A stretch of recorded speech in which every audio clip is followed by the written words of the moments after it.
Welcome to On with the Motley, the show where we take a friend of ours who is not familiar with the subject we are passionate about and break it down for them. Once again, I am your ringmaster today, Liam, and I am joined by my friends, once again, the legendary, the wonderful Megan and Jen. Say hello, guys. Hey, Hi. Jen. I'm Jen. Whoa. Oh, okay. Hey, Jen. I'm also Jen.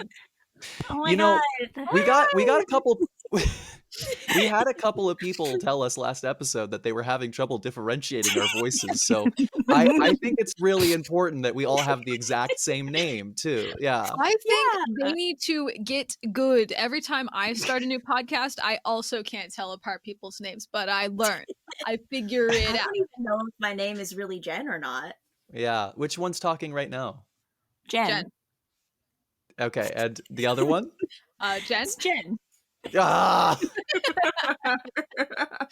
Last episode, I got to share with you guys one of my less classy loves. Comics are modern myths, but before I loved comics, I loved history. And today, I have something fun for y'all. Today, I'm going to be going through a saga of mixed mythology and tragedy, of epic heroism and really abysmal decision making. Today, I will be going through Homer and Virgil's great epics, the Iliad, the Odyssey, and the Aeneid, with some supplementary mythology and a spattering of classical Greek tragic playwriting.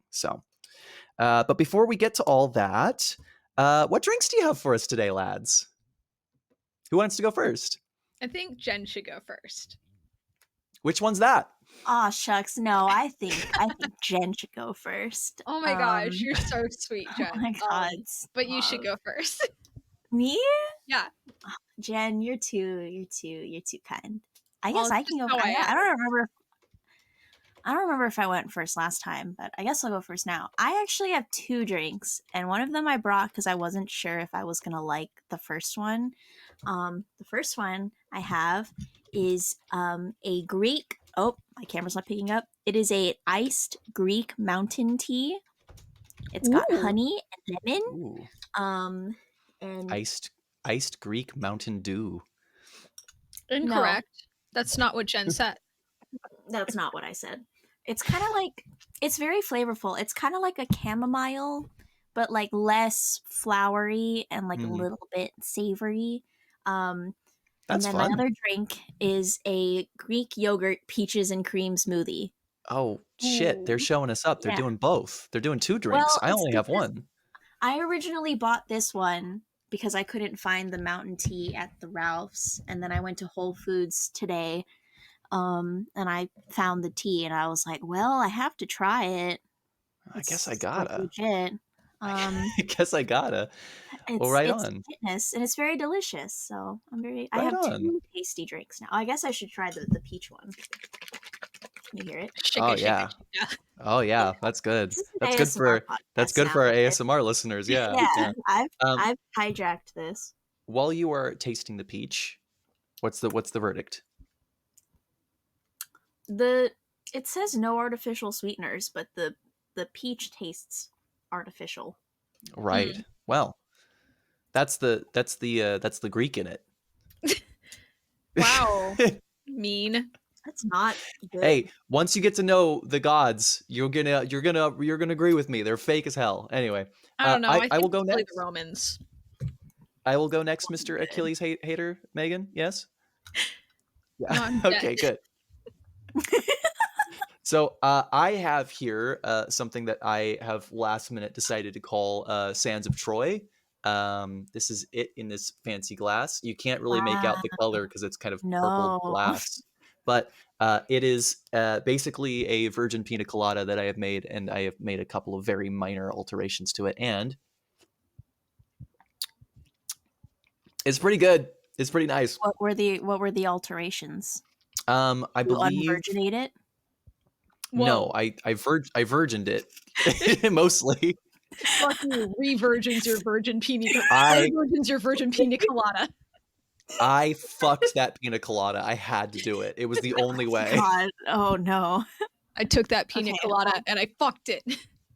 No, yeah. I mostly played around with the amounts of mixture. Oh man, that's really good. Mostly played around with the mixture a little bit, and then I also added a little bit of whipped cream on the top too. So it's nice and tasty. Yeah, super nice. Okay. All right, Megan, what you got? Jen. Jen. Do not do this. I swear to God. Okay, I I'm sorry. I'm sorry. I'm swear. sorry. Okay. Well, my drink, I will not say its name first because Liam has to guess it. And he No, won't. don't do this.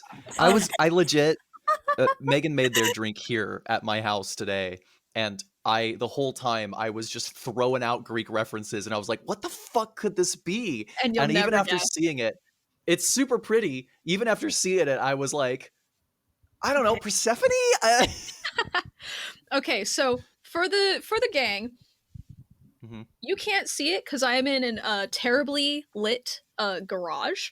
So I will Hmm. describe it in its most ideal state because it is also I messed up It the was very cool looking. densities. Oops.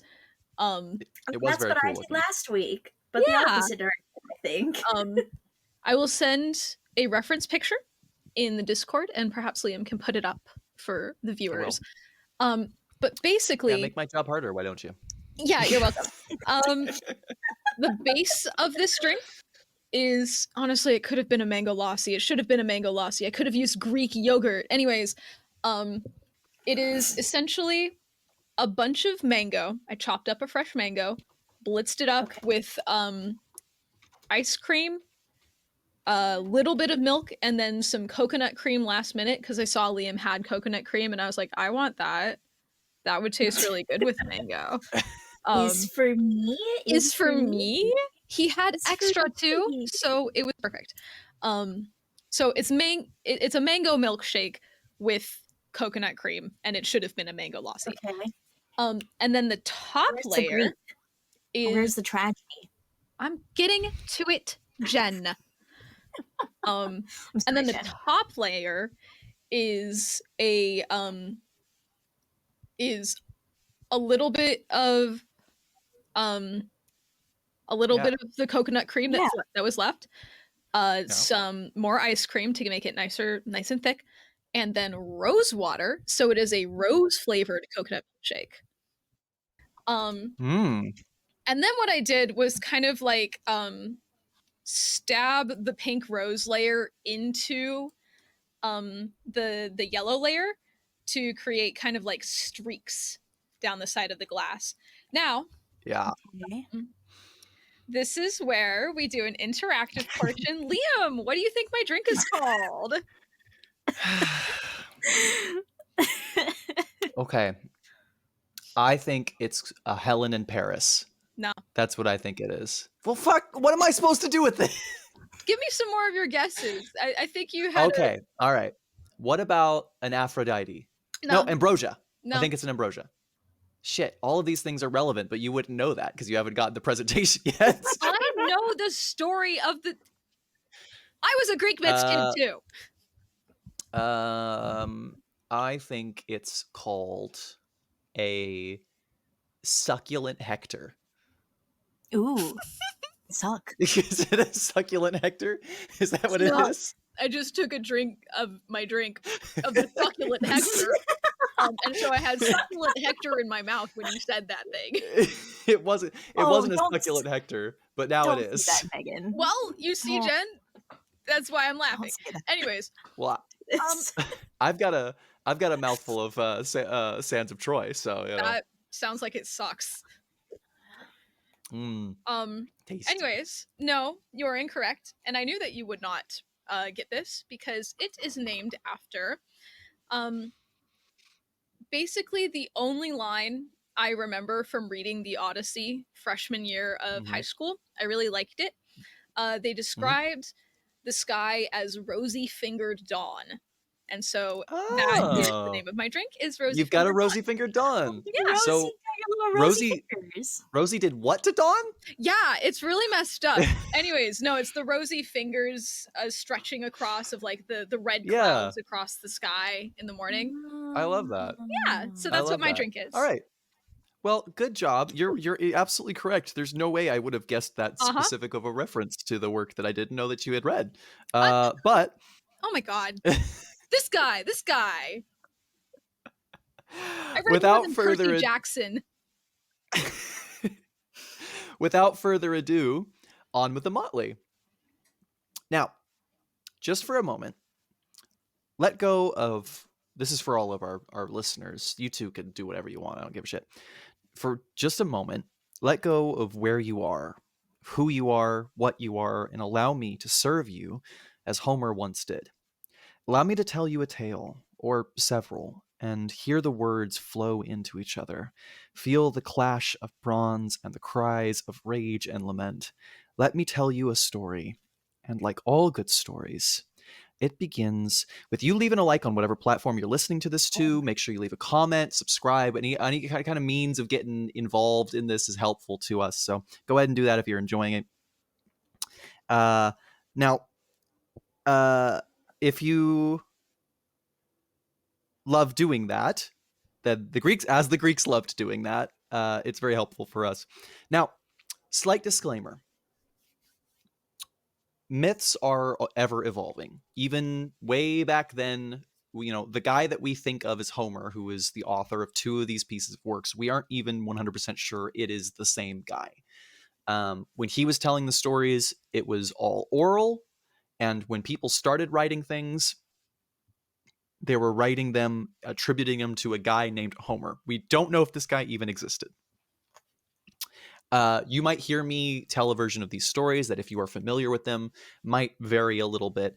These are how the stories were told to me and what I came through my versions of research while I was prepping up with this. There are many versions of these stories, and many different characters are swapped in and out in certain places. I will also say that the primary version of these stories, the one that originally got me passionate about mythology, came from a teacher that, when I was looking up some of these versions of these stories, things that he told me that I was certain was how the stories went, could not find any evidence that that was at all what the myth is at any given point in history. So he might have just been making shit up and telling them to me, but you're going to get at least some of those in here. I'll try to point them out when they're in, but I am damaged irrevocably for this. Well, that's just modern mythology, baby. That's what you do. It's modern You take a mythology. story, you put your little spin Yeah. on it. Yeah. It's a time-honored tradition that he was participating in here. Yeah. That's exactly. I'm sure he'd appreciate you saying that too. Yeah. You just make shit up and that's it. If these stories do interest you, I definitely recommend looking them up on your own and exploring them. But I got excited by mythology by having someone just dramatically tell them to me. So that's what I'm going to be doing for you guys. So we are going to start with part one. Part one is called The Chariot. Well, this Now, is just our like story, in JoJo's Bizarre Adventure. It's just like JoJo's Bizarre Adventure. It's whoa, The Chariot. Is that a JoJo's Whoa. reference? That's crazy. Wow. Maybe this is We're gonna gonna be like, start. do you think Percy Jackson maybe like inspired some of this? Do you think Percy What? Jackson inspired JoJo's? No, but I do No. think Percy Jackson might have inspired Homer a little bit. Yeah. Yeah, I think so. Yeah. So our story starts with a guy named Tantalus. Now, Tantalus was the Wait. Yes, we're Liam, starting already. Yeah, go. You didn't ask what we know about Yeah, Liam. Greek tragedies before we started. Yeah, I'll be honest, Like I we did the forgot that last bit. episode. Yeah, so I'm reminding you now. You have to All right. ask what we know. That's Do the I? whole point. It's Yeah. my That's show. what you, I can just choose not to do that. That's what you did Yeah, last do time, it. though. That's what you All did right. last. Megan and Jen, what do you know about Greek mythology? What are the things that you know about it? I'm going to go back to the last slide now so that you don't get any spoilers. Damn. Damn. Well, Jen, what do you know? Me, I learned Greek mythology in middle school. And then I took language arts in the AP language arts classes in high school. Okay, these are things that you've done, not necessarily things Yeah. that you know. And I slept through all of my classes. And I don't think I finished a single one of the required reading. So, like, Sleepy Jen. Persephone is like really hot, and Hades was like, "Hey, girl, I'll let you come down here." And then she had like a garden. Zeus be fucking and he also kind of sucks. That's true of most of them. Artemis is cool and Yeah. smart Yeah. and hunty. She also kind of sucks, though. They all do. Oh, Incorrect. well, yeah. Fake. She's my favorite. Well, if she's Megan's favorite, then she must be perfect. She's Megan's favorite. Yeah. Yeah, so she must be perfect. And Hercules the movie, the Disney movie. Yeah. Don't take any of that. Don't take That's it. any of Hercules the movie. That's all I got. That's all I got. Yeah. Yeah. Maybe I'll do an a cappella cover of one of the Hercules songs as the intro theme this week. That'll be fun. Yeah, Liam. Yeah. I think you should. Yeah. I I'm think thinking you should. I'm thinking Go the Distance. That's where I'm leaning right now. Go the Distance is pretty good. It's a good song. All right. Well, what about you, Megan? What do you know? Percy Well- Jackson. You already said it. Yeah, I read all of Percy Jackson and all of the other ones also, and the Trials of Apollo. I've read all of the Greek ones for Percy Jackson. I also learned about Greek myths in middle school, but unlike Jen, I saw that and went like, this is the sickest thing I've ever heard of. Oh my god. So got really into those.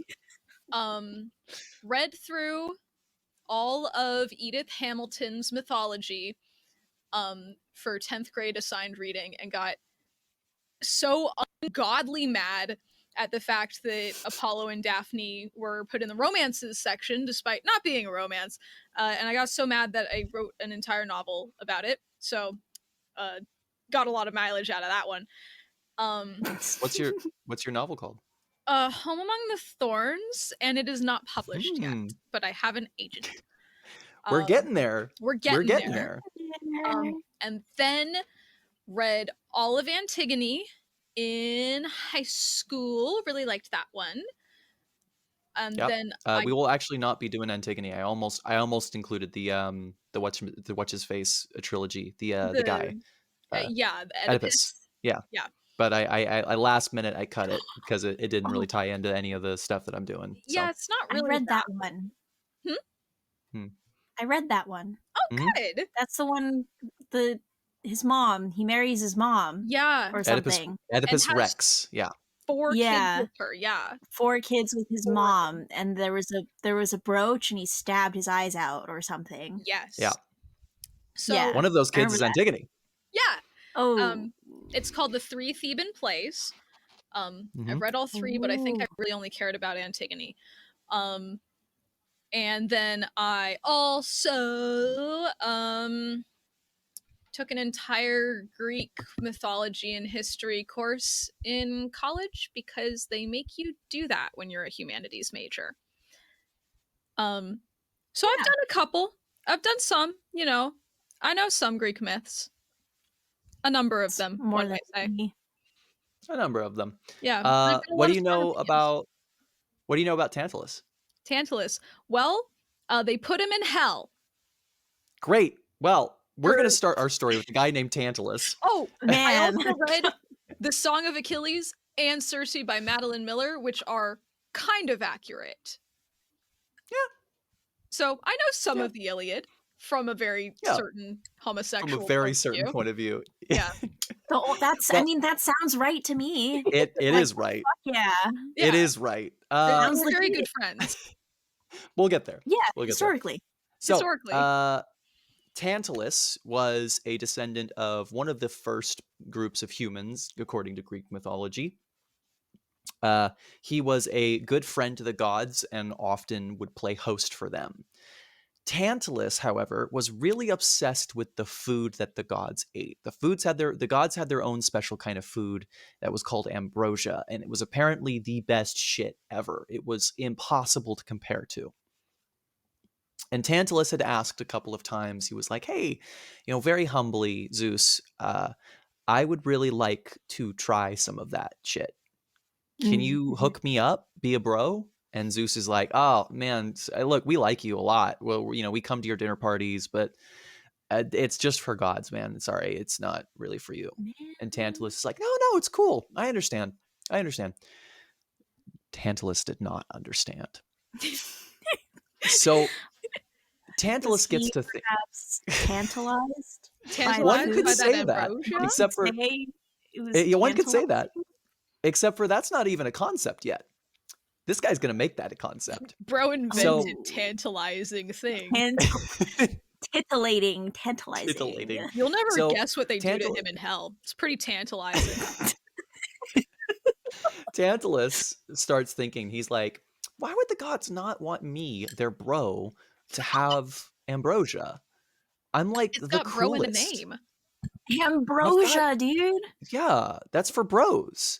It's for bros. Unless there was like something that they don't want me to know. Maybe they're scared of something. And if they're scared of something, I wonder if that means that they're even omniscient at all. If they're not omniscient, if they can be tricked, maybe I can trick them into getting some ambrosia. Okay. All right. Here's what I think I'll do. I'll do a little test. Oh my god, It's this small, guy. small stakes. Small stakes before I do the heist. I'm just going to do a little tiny test to see if they're actually omniscient or not. He doesn't Here's what I'll actually do. I'll think take this my is small son. stakes, right?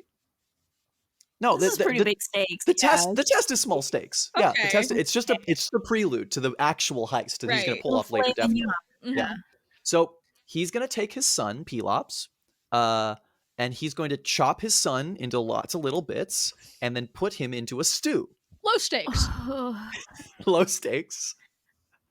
Then It's a stew. yeah, at the next dinner Yeah. party that he has all the gods over, he's gonna serve them his son in the stew and see if they know. Okay. I mean, yeah. Did it have to be your son though? Like it couldn't have been just like a dead human body corpse. It could have been literally anything. He could have It spit could in have it. been Like, literally yeah, he could have done the Stardew Valley like purple shorts in the in the year end stew to no, see if they no. figured it out. Yeah, no, he was prepared for this. So Okay. sure enough, he has all the gods over and he's like, "Hey guys, I'm so happy you guys were able to make it. Go ahead and have a seat. Let's eat. I've got a really tasty dish for you guys. I think you're all gonna have a nice time." And Zeus is like, "Yeah, of course, man. Hey, just FYI, I know you've been asking about that ambrosia stuff. I'm sorry that I said no, but I just want to let you know you're still a treasured friend, and we really appreciate you, Tantalus. You're a cool dude." Tantalus is like, "Yeah, I bet. I bet. A I little bet. enough Yeah." now. So everybody sits down and everybody's about to eat, and just before they take a bite, everybody puts their forks down. And all of them look right at Tantalus. And Tantalus goes, "Oh, I might have miscalculated a little bit here." So, Bro, what did he think was gonna? You gotta what? be so certain that they aren't omniscient, because if they are, or even if they just figure it out somehow, that's like, what do you think is gonna happen? You gotta make sure that the stakes are like low when you do your low stakes Reminder, test. the next step after this was to plot a heist against the gods. He didn't even think through dinner. Like, Man was really Well, this is So- peak male performance now, right here. you might not none like of the it, gods and I took don't. none of the gods took a bite of the food except for one of them. And there are a couple different versions of the story. Most of them have it be Demeter who takes a bite. Now, the way that it was told to me is a little bit different, but I could not find any evidence of this whatsoever. Yes, Jen. Who's Demeter? Goddess of the I'll get. harvest. Yeah, we'll get Oh, there. We'll okay, get there. Okay, Uh, thank you. Somebody told me this story in a certain way that I will tell you because I find it very funny. It doesn't really make sense, and I couldn't find any evidence of it. But the first way is that Demeter, goddess of the harvest, was either pregnant with Persephone, her daughter, or Oh, was distraught because Persephone had just recently been stolen by Hades, and she wasn't paying attention, and she took a bite of the guy, and then realized like, oh shit, whoops, my bad. The version that I was told, which I like more honestly, is that there is a titan named Epimetheus. No, Epimetheus, who is the brother of Prometheus, and he is the Titan of afterthought. And the idea is that he took a bite and went, "Oops, Whoa. whoop." I do love the oops. The whoop. It's so much to me. I love it so much more. It doesn't make a lot of sense, but uh, anyway, so all of the gods decide that on one hand, the fate of Pelops here was pretty unfair. So they're actually going to reassemble Pelops. They couldn't figure out how to get the shoulder out of Demeter, so they're just going to replace that with a cool ivory shoulder. Pelops is going to have this really cool ivory shoulder. Then they decide that Tantalus needs two punishments. One, they're going to curse him and all his descendants. Oops. Man. Two, Well, what about Pelops? they are going. Yeah, fuck Pelops. Yeah, Pelops already got. He was the one who got eaten. Why is he getting cursed too? We put him back together. He That's didn't all do we shit. owed him. Well, That's they all gave him we a owed cool shoulder. They gave him Yeah. a cool shoulder. So Yeah, they gave him a cool shoulder. That And a was the debt curse. paid, and now he's cursed. Yeah. Now fuck him. So the second thing they do to Tantalus is they take Tantalus and they put him in this beautiful garden. And this garden has ambrosia everywhere. It's got wonderful apples hanging from trees, and it's got this beautiful flowing river with perfect crystalline clean water. And Tantalus gets hungrier and hungrier and hungrier and never dies.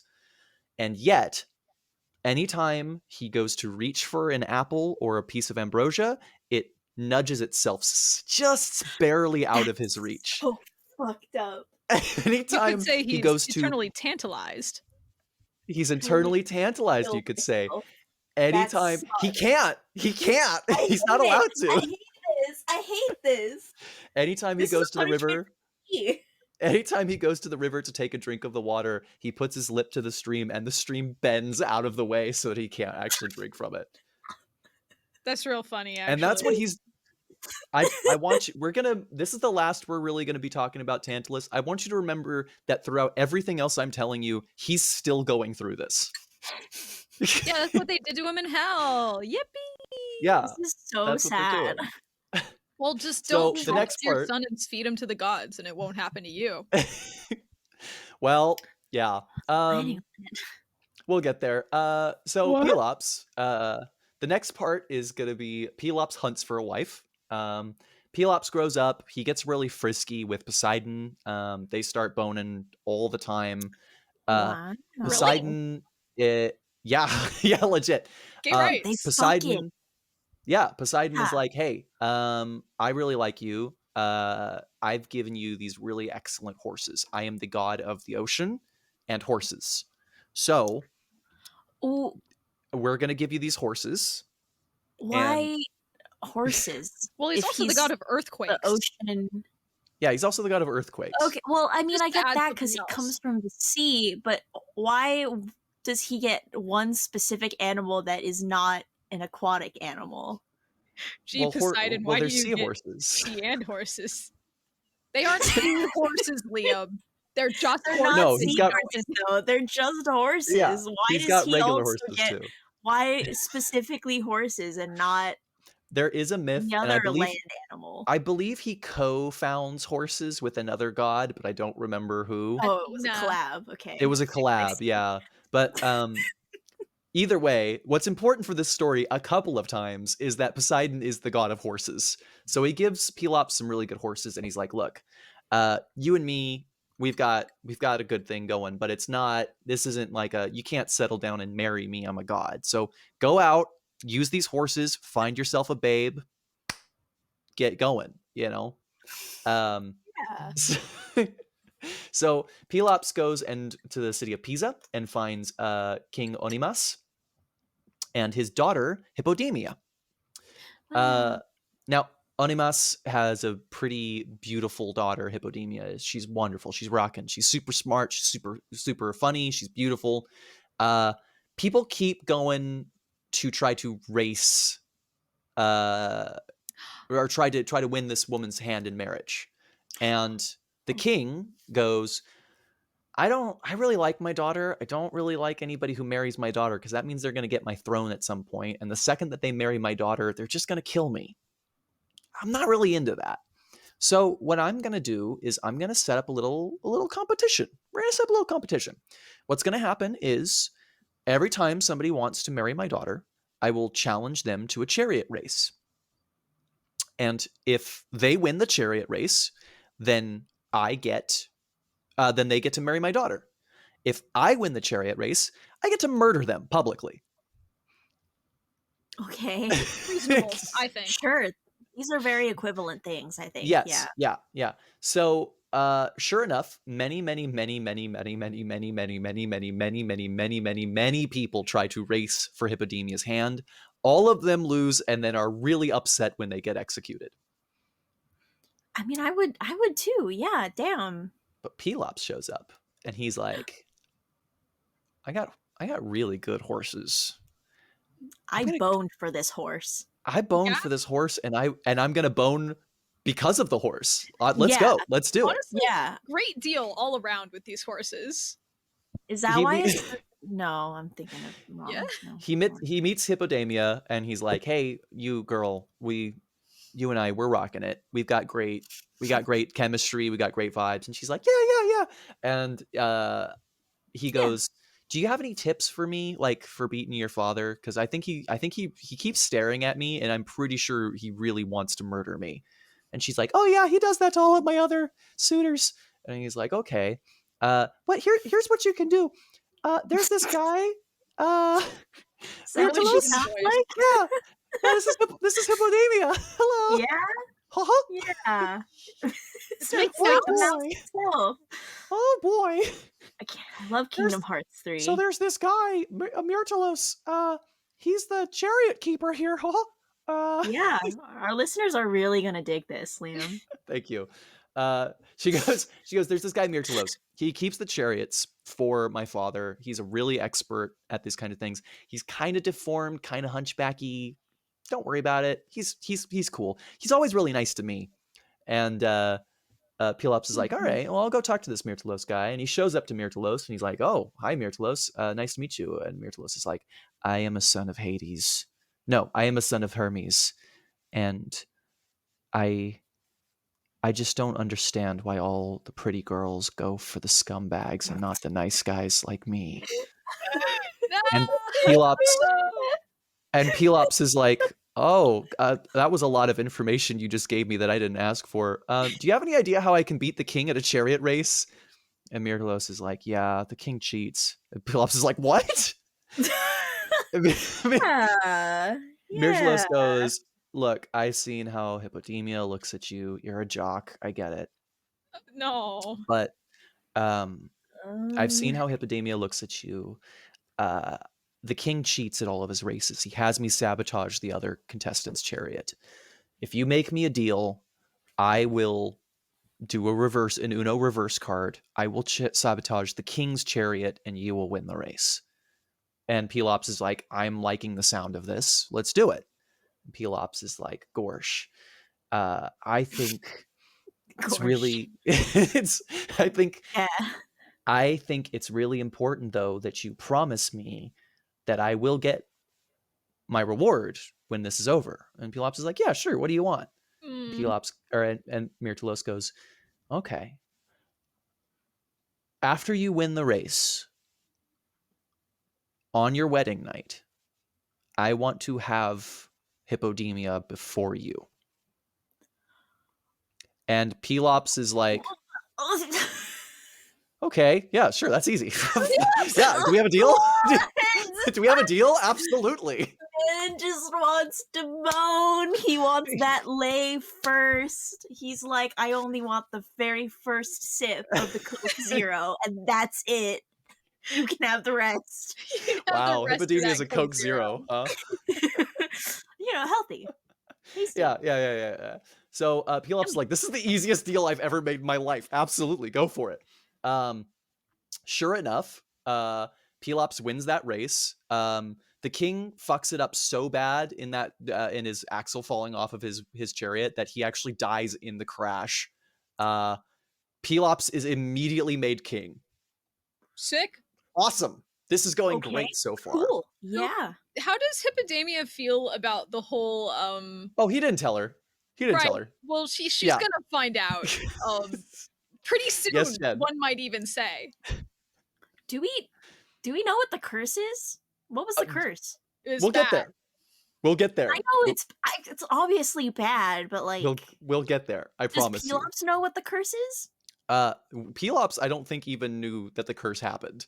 Yeah. Oh, Well, We'll he's get gonna. there. damn. We'll get there. Get it So- together, bro. So they get married. It's a beautiful ceremony. They retire to the old castle that used to be her father's. That until her father died this afternoon. Yeah. They go to settle in. They're just getting ready for bed, and there's a knock on the door. And Pelops goes, "I think I know who that is. Stay right here. I'll be right back. Don't worry about it.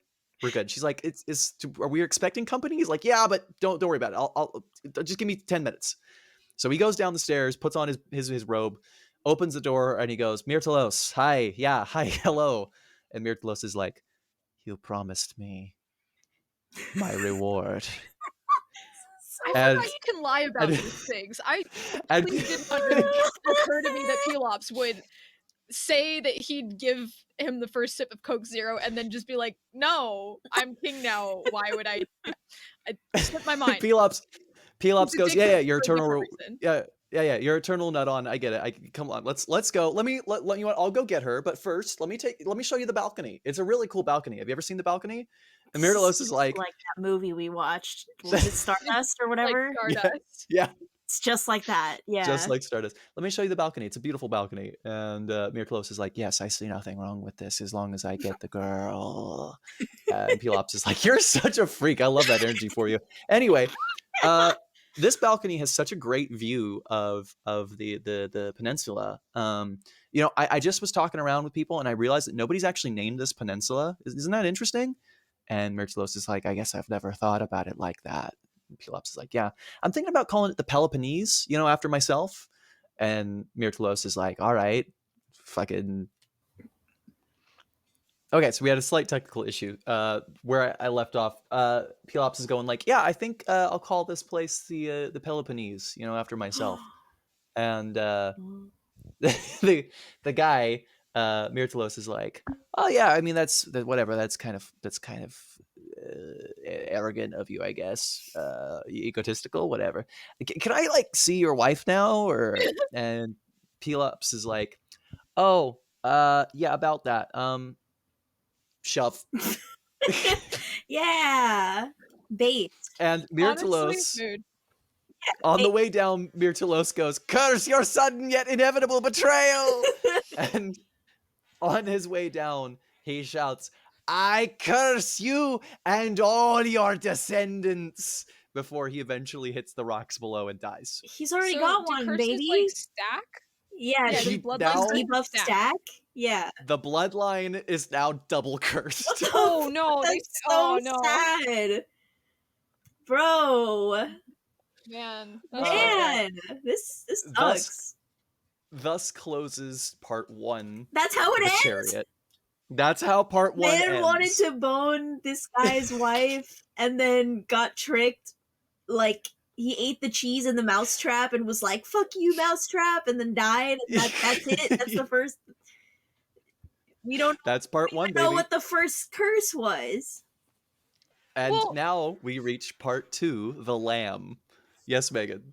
Well, I just think that sometimes you have a bad day and you go like, I think I'm cursed. I think it's like that kind of curse where it's like it's not Yeah. you're not cursed to do anything in particular. You're just cursed to have a bad time. Yeah. Yeah, it is a general curse of your bloodline is gonna just really have a bad time of it. So we move to part 2, the lamb. First we start with the favored son. Well, Well, Pelops has 2 twins with Hippodamia. Their names are Atreus and Thyestes. He also ends up having a ton of affairs, and one of those affairs results in his favorite son, Chrysippus. Chrysippus, who is he has him with a nymph.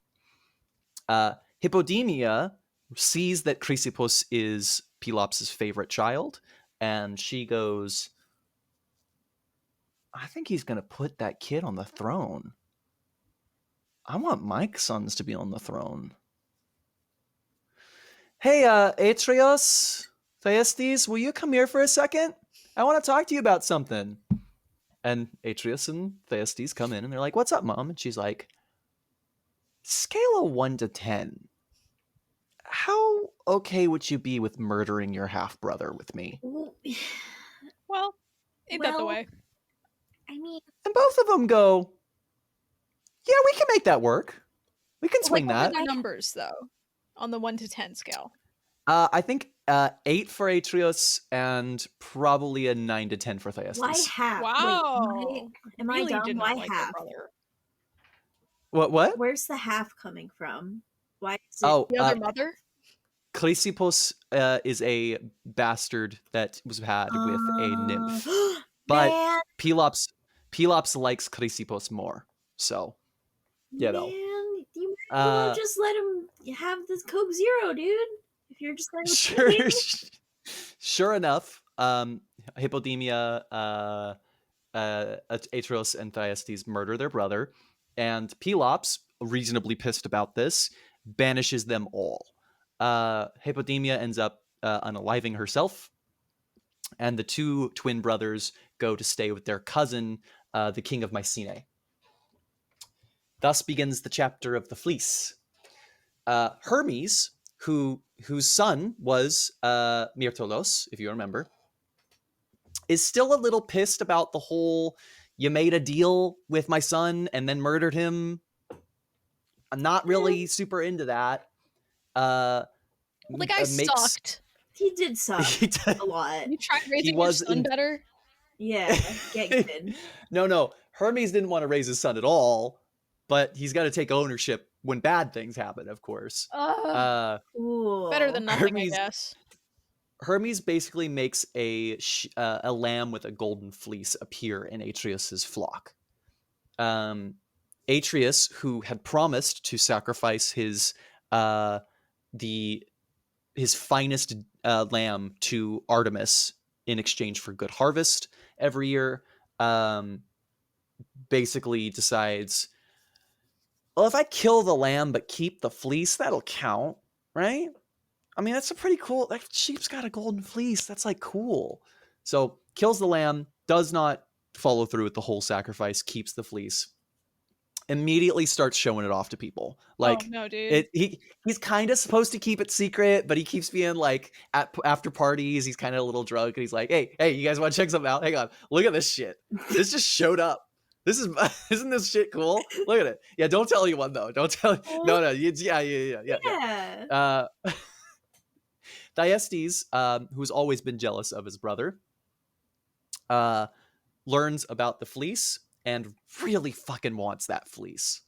So he goes to his new sister-in-law, Atreus's new wife, who has been pretty heavily hitting on him at parties, and goes, look, I know you want to seduce me. I will let you seduce me. You and I will go to Bone Town. I will let you jump my bones. But I want you to help me steal your husband's fleece. And she's like, easiest deal I've ever made. Let's go. Let's fucking go. I get to bone both of you, and I get to get rid of his tacky wall decoration. This works for me. Mm-hmm. Man, a lot of easy deals being made. Like, easiest deals anyone's ever made in this family. By the way, we're going 2 for 2 on bloodline curses also. Just as an aside. Yeah. Well, we're actually, so there's a thing in Greek culture called xenia. It is a code of conduct that you treat with a guest-host relationship. Yeah. The idea is that if you violate the sanctity of xenia by harming a guest of yours or betraying the trust of a host, then you and all your descendants are cursed. It is one of the capital punishments you can give, is one of the worst crimes you can commit in Greek culture, ancient Greek culture. Boffing a man's wife and stealing his artifact, stealing his possessions while you're there as his guest. One could call this a breach of Xenia. Bam! Curse on your descendants times 3. Whoa, I have a Yes, question. Megan. Yes. Is it just descendants? Is if you do it to say your brother, is your bloodline curse applied to your brother who was wronged? That's an excellent question. It is never clarified. Okay, that they would really they suck. keep saying it. They keep saying it. They never clarify. Man. I guess once his kid is cursed anyway, I guess we don't really care about Atreus at this point. So he is now, him and all his descendants are cursed 3 times over. But hold on, because Artemis also placed a curse on that fleece when it was not sacrificed to her. No. Whoever has that fleece is now, them and all their descendants are cursed. We're at times 4 now, baby. Does it We've have got a times 4 multiplier It's on this. too, like, it can't I just be think the one guy. Like, No, it's got to be the descendants. man. I think I figured out what the first curse was.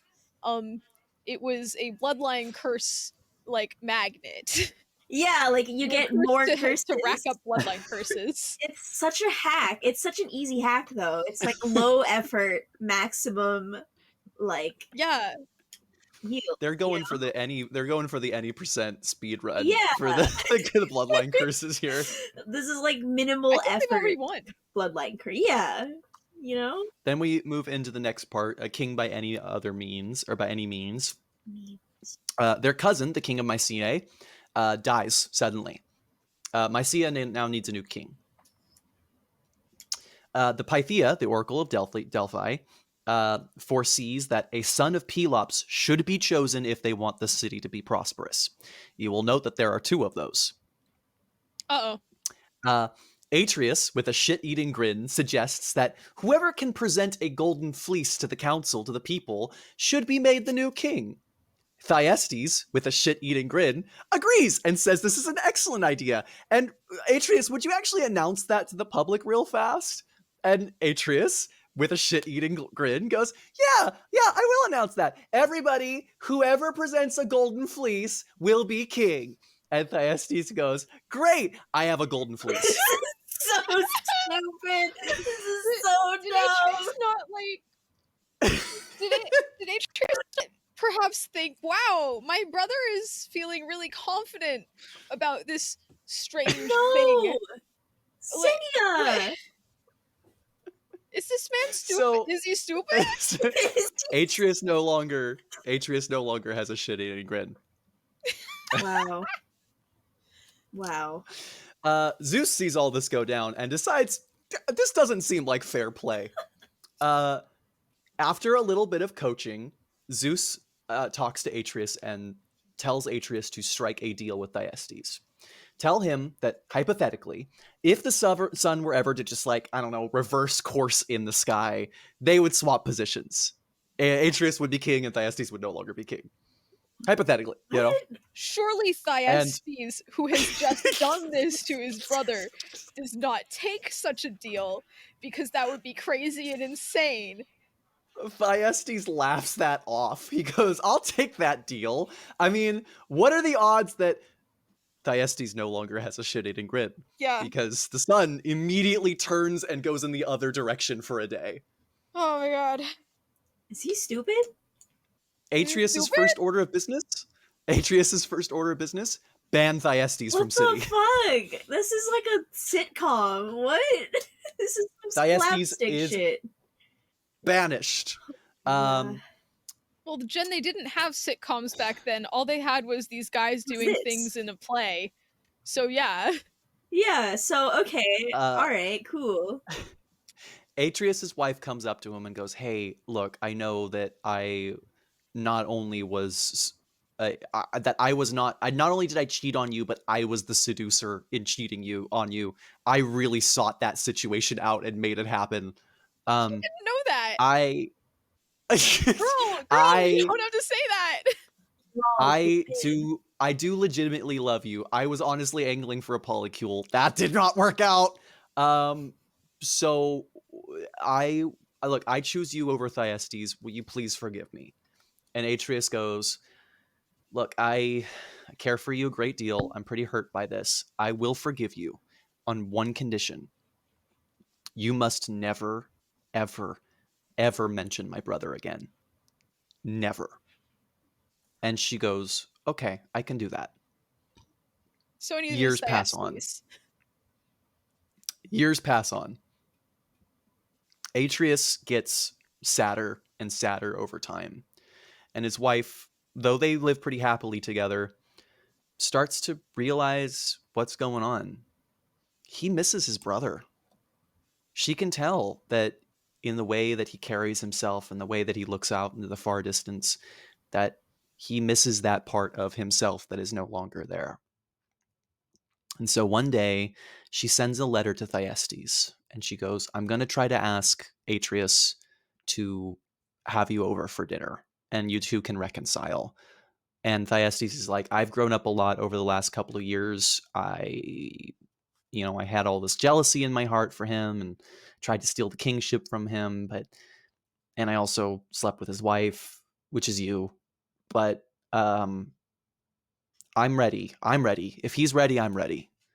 And she's like, okay. And she takes the letter to Atreus and she goes, hey, I know that I promised that I would never mention your brother, but I've been talking to him and I think he's ready to forgive. If you're ready to forgive, and I can tell that you miss him, I think we let this go. I can invite him for dinner if you'd like, and we can talk to him.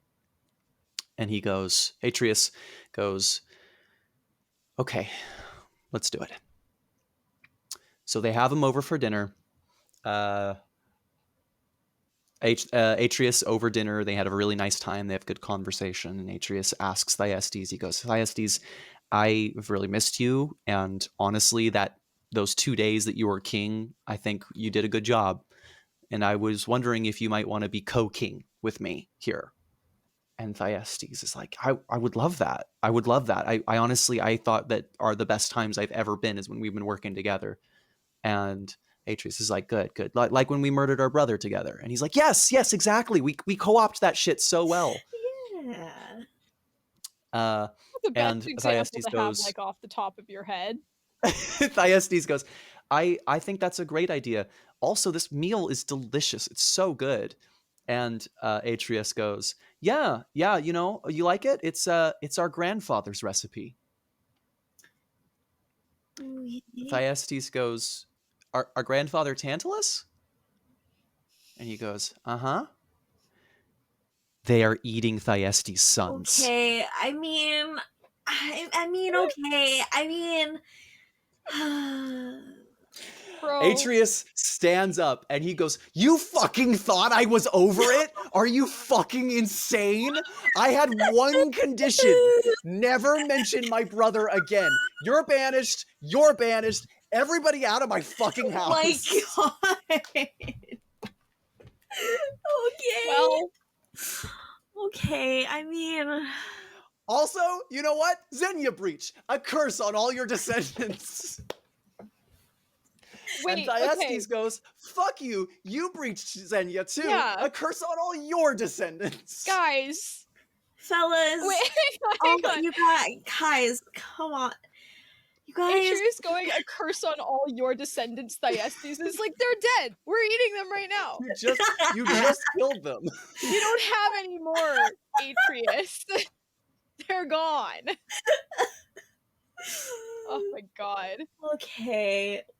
Well, Did I read this Yeah. play, or do they do this with a bunch of other guys? I swear to God, I read a Greek play in my no, revenge tragedies class. You read a Shakespeare play. No. Shakespeare has a No, not Titus Andronicus. It was the Oh. one we read before Titus Andronicus because Titus Andronicus was based off of that one. Gotcha. Okay, well, I'm not familiar with that one. As far as I know, this one is not based on any plays, but that I might be wrong about that because Titus Andronicus is definitely based off of this story, more or less. So, right? yeah. It's gotta be. It's Anyway, we'll check later. But moving on, it turns out peace is not an option. Thyestes pretty reasonably pissed about how that whole interaction went, goes to see the Pythia about how to get revenge. The Pythia goes, "Oh yeah, I can help you with that. Let's see. Let me get my vision." And ooh. Ooh. And Thyestes goes, what do I gotta like do something gross? And she's like, yeah.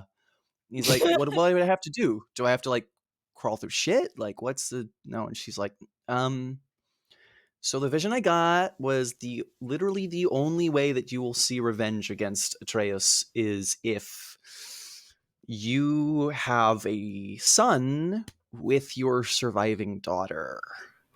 Oh. Oh, Thyestes, not stoked about this, No. goes, I guess I have to do this? No. no, you don't. This All right, all right. no. No. It's okay. It's all right. I can work this out. Can If you? I disguise myself before I seduce my daughter, Oh my god, dude. at the very least, she won't know what's going on. So Cool. that'll help. That'll help, right? Yeah. Really? So okay, let's do it. Let's do it. Let's do it. Fuck it. I disguise myself. I seduce my daughter. I give her a bud in the oven. And then literally weeks after that, she meets, who does she meet but Atreus, her uncle. And her and Atreus hit it off really well. No. And they actually decide that they're going to get married, I think. No. Oh, she had a son. That was fast. We're going to name him Aegisthus. Man. Yeah, the faces you two are making are real. We have entered the not fun part of this. Okay. Well, yes. So did the dad and the daughter they joined? Yeah. Yes. And then the uncle came along and then they married the daughter. Yeah, yes, but the son that Atreus and the daughter had is actually her father Thyestes' son, and his name is Aegisthus. So it's not her husband uncle's son. She was already pregnant when she got married. Yeah, it was her dad's. Correct. It's her son brother. Yes. Man. Yeah. Okay. Whoa, this is just like Yes, the Megan? even plays. Yeah. I wasn't going to say anything that I'd No, you're right. No, I mean, here's the thing. This is just like Game of Thrones, probably. I don't know. It's fascinating because so much of Greek tragedy depicts incest as something that is so wrong and horrifying, and yet they also do it all the time. They showcase it constantly. It's so wild to me. Anyway, now we're on to phase 2, which is profit. Atreus has... yeah, we're going to profit now. Atreus has 2 sons of his own, Menelaus and Agamemnon. Hey. He has the 2... Yeah, you know one of those names, at least. That name I know 2 of them. You've heard that name from me. I mention Agamemnon all the time, usually with rage. Well, he was also in the Song of Achilles. God. Well, he would be, yeah. So he has Menelaus and Agamemnon track down his brother. He's like, I haven't heard from Thyestes in a couple of years, in like 10 years almost, a little bit more than that even. And I can't help but notice that he hasn't gotten his revenge yet, but he swore revenge, and I know my brother, he's going for revenge. Menelaus, Agamemnon, go track him down, throw him in my dungeon. They do that. They track down Thyestes, they capture him pretty easily, and throw him in the dungeon. Atreus goes to his youngest son, Aegisthus, and goes, hey, look, kiddo, I just captured your uncle. I put him in the dungeon. I need you to do me a favor. I'm going to give you this sword. I want you to go down there and stab your uncle to death for me. Okay, sport? And this is like, okay, sure. So he goes down, and he's about to kill Thyestes, and Thyestes hits everyone with some pretty hard truths. Almost nobody takes it well. He goes, Aegisthus. Does someone take it well? He goes, Aegisthus. Turns out, not your. I am not your uncle. I mean, I am. But no, I'm not. I am. I am your uncle and your dad. Woogie woogie woogie woogie. Woogie, woogie, woogie. No, I'm your grandfather and your dad. Sorry, that was wrong for me. I'm your grandfather and your father. Woogie woogie woogie woogie. Yeah. His daughter, Thyestes' daughter, and Aegisthus' mother overhears this and goes, "Oh!" Kills herself. Well, Honestly, goes, you know what? a reasonable reaction. Based, honestly. Based. Get out Was of she there, okay girl. with marrying her uncle? It's unclear if she even knew that was her uncle. It is not mentioned specifically. Did her father? No, I guess her father had a ban on mentioning his brother. So I guess I suppose it worked. The math checks out. Okay. The math checks out. All right, this is acceptable now, actually. Well, the plot hole is acceptable. I don't care for the actual circumstances. Thyestes goes to Aegisthus and he's like, "Look, I know your mother just killed herself in front of you. I know this has been a real confusing day for you overall. You're not having a good time. But I got a plan here that's going to make you stoked, I think. You go upstairs, murder your adopted father, who's actually your uncle.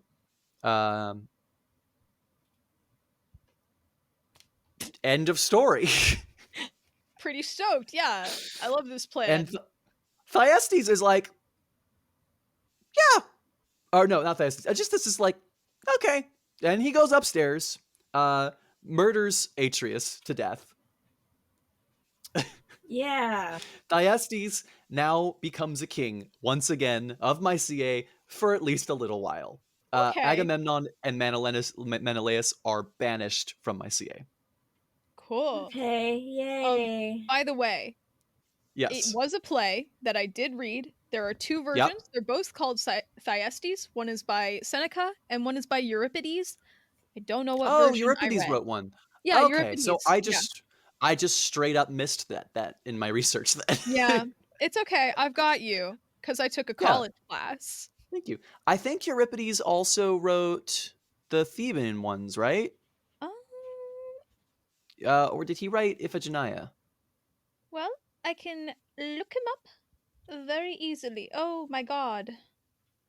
Okay, yeah. It's giving me the wrong link. The wrong link. The wrong link. My god. Yeah. Okay, I found it. Eto bwe. Yeah. Okay. Way. Yeah, so true. Wow. Bwe. I'm making that my Wow. Discord status. I don't think that was him because I think it was the three. Oh. Well, we can come back to this later. Yeah, we can come back to this yeah.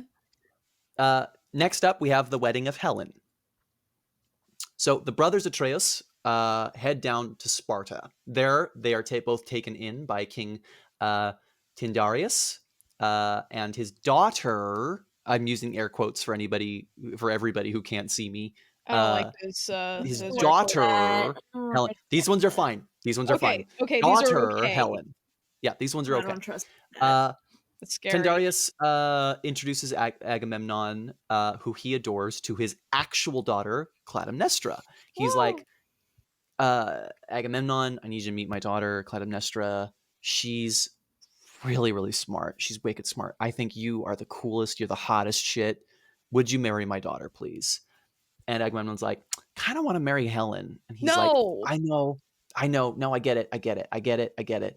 Everybody wants to marry Helen, though. You're going to have to compete with so many other people. And Agamemnon's like, that kind of makes me want it more, though.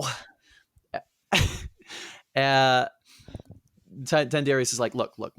Tell you what.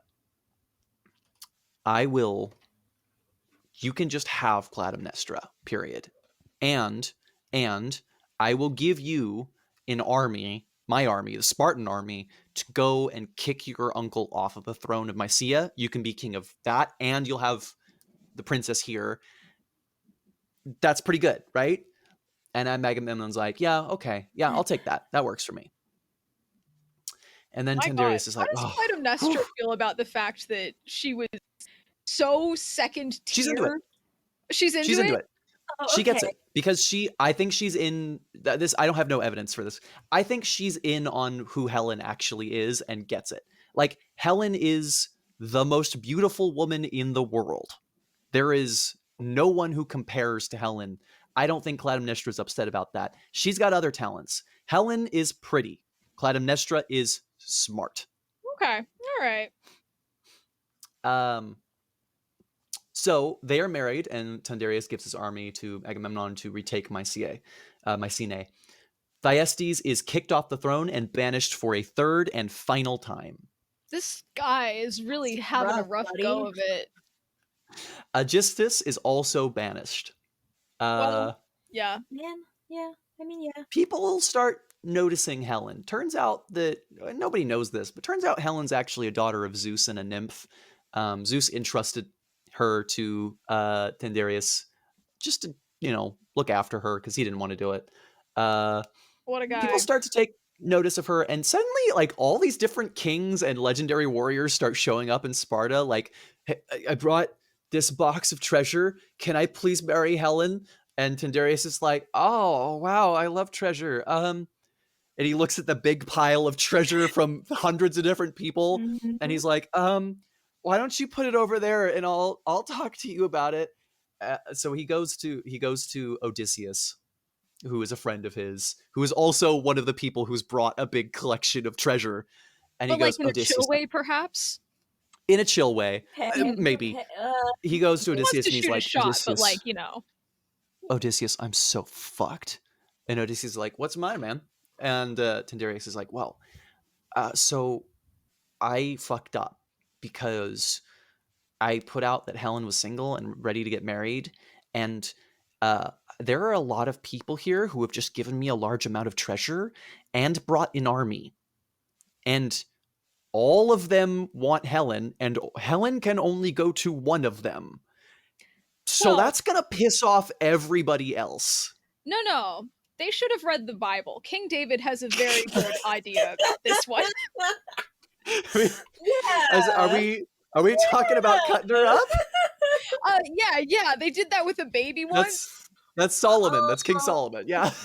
Oops, I should have read the Bible.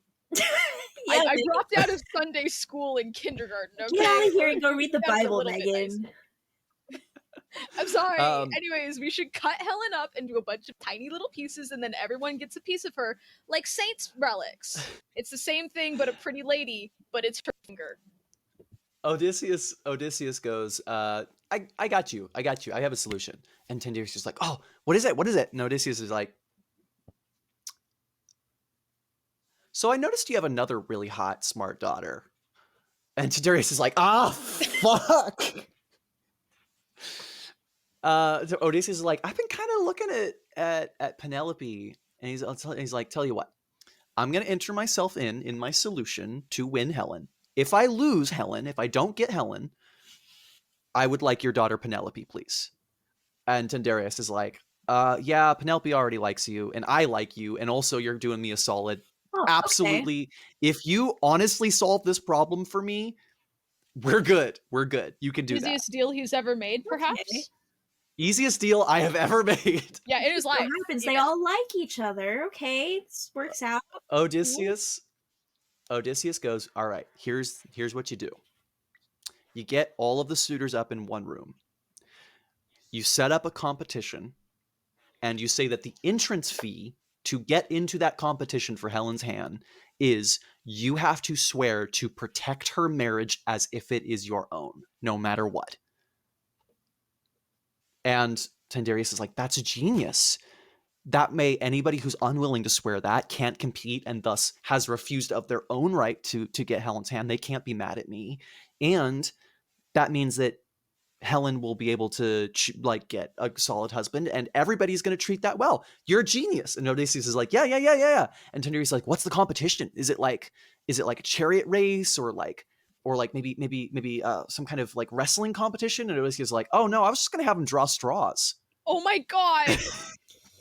because Odysseus knows maybe he wouldn't win any of those other ones. No, he's pretty good at archery and stuff. He's very good. He's actually super athletic and he's very good at archery. But Honestly, though, he was just gonna have him draw straws. Honestly, that's based. kind of the Seems like less. best way to do it, because as I was saying it, if Odysseus picked anything that he was good at, like 50% of the suitors would be able to be like, well, I'm not good at that. That's rigged. But you can't rig drawing straws. Well, you Yeah. can, but it's harder. So Yeah. There's no skill. There's another possible reason, which is it's less effort to organize. Well, that's also Based. true. Based. Odysseus can just go outside and grab a handful of grass and then walk back in, and that's the competition. They've done it. What a guy. What the fuck, dude? So Happening. Odysseus makes all of the suitors swear to the gods that they will protect Helen's marriage as if it was their own. This will have no long-lasting consequences for anybody. Yeah. Yeah. There are a couple different versions of this. One of the version is that Helen gets to choose her husband. One of the versions is that Tyndareus gets to choose the husband, or what I think is the personal funniest is the one that I've told you, where Odysseus suggests they draw straws, and then they do. Either way, no matter what way you tell the story, Menelaus ends up getting Helen as a wife. He becomes king of Sparta, and now Agamemnon is king of Mysia, Greece's current capital, and Sparta, which is the other one. Yes. Just as a quick check-in, Helen's new husband Menelaus, how many bloodline curses is he on right now? We are on time 6. We are on time 6 right now. Yes. Just wanted to check back in with that one and remind everyone at home the numbers that we're at, the tally that we're on with this new family that Helen's married into. These debuffs are getting real. Oh my god. Will you, Jen, would you like to describe what I've just posted here? Yeah, we've got the classic dominoes meme. The first text at the smallest domino is Zeus does not invite his daughter to the wedding, and the stack of dominoes goes click click click click click click click, and the big ginormous domino is Troy is on fire, thousands are dead. So well, okay. Cool. Thus begins the party. Okay. At an important wedding between a Greek hero and a nymph, Zeus sets up this wedding and he invites all of the gods, literally all of them. Every last god is invited to this cool ass wedding. It's a wonderful shindig. Except Zeus doesn't invite his daughter Eris, because Eris is the goddess of discord and strife, and she is no good at parties. Especially not weddings, I would imagine. Yeah, she's not every party she goes to, she actively ruins it because that's her thing. Yeah. Can you blame her? Boy, is she good at that though. Yeah. Because she is really upset at being snubbed like that. So she comes up with an idea of how to ruin this party without ever entering it. She creates this beautiful golden apple and inscribes onto it the text, "To the fairest of them all." And then she just tosses it right over the fence into the party. She's so silly. She's like the Mongolians throwing plague corpses into a walled city. I think it's the same amount of problems. You're exactly right. I love her exactly so right. much. She is my new favorite. I love her. Just like do. Okay, yay! Not my problem. Job here done. I wasn't even at the party. You can't blame me. Very practical. She does not appear in the story again. No, you hate me. I think that's even more baller.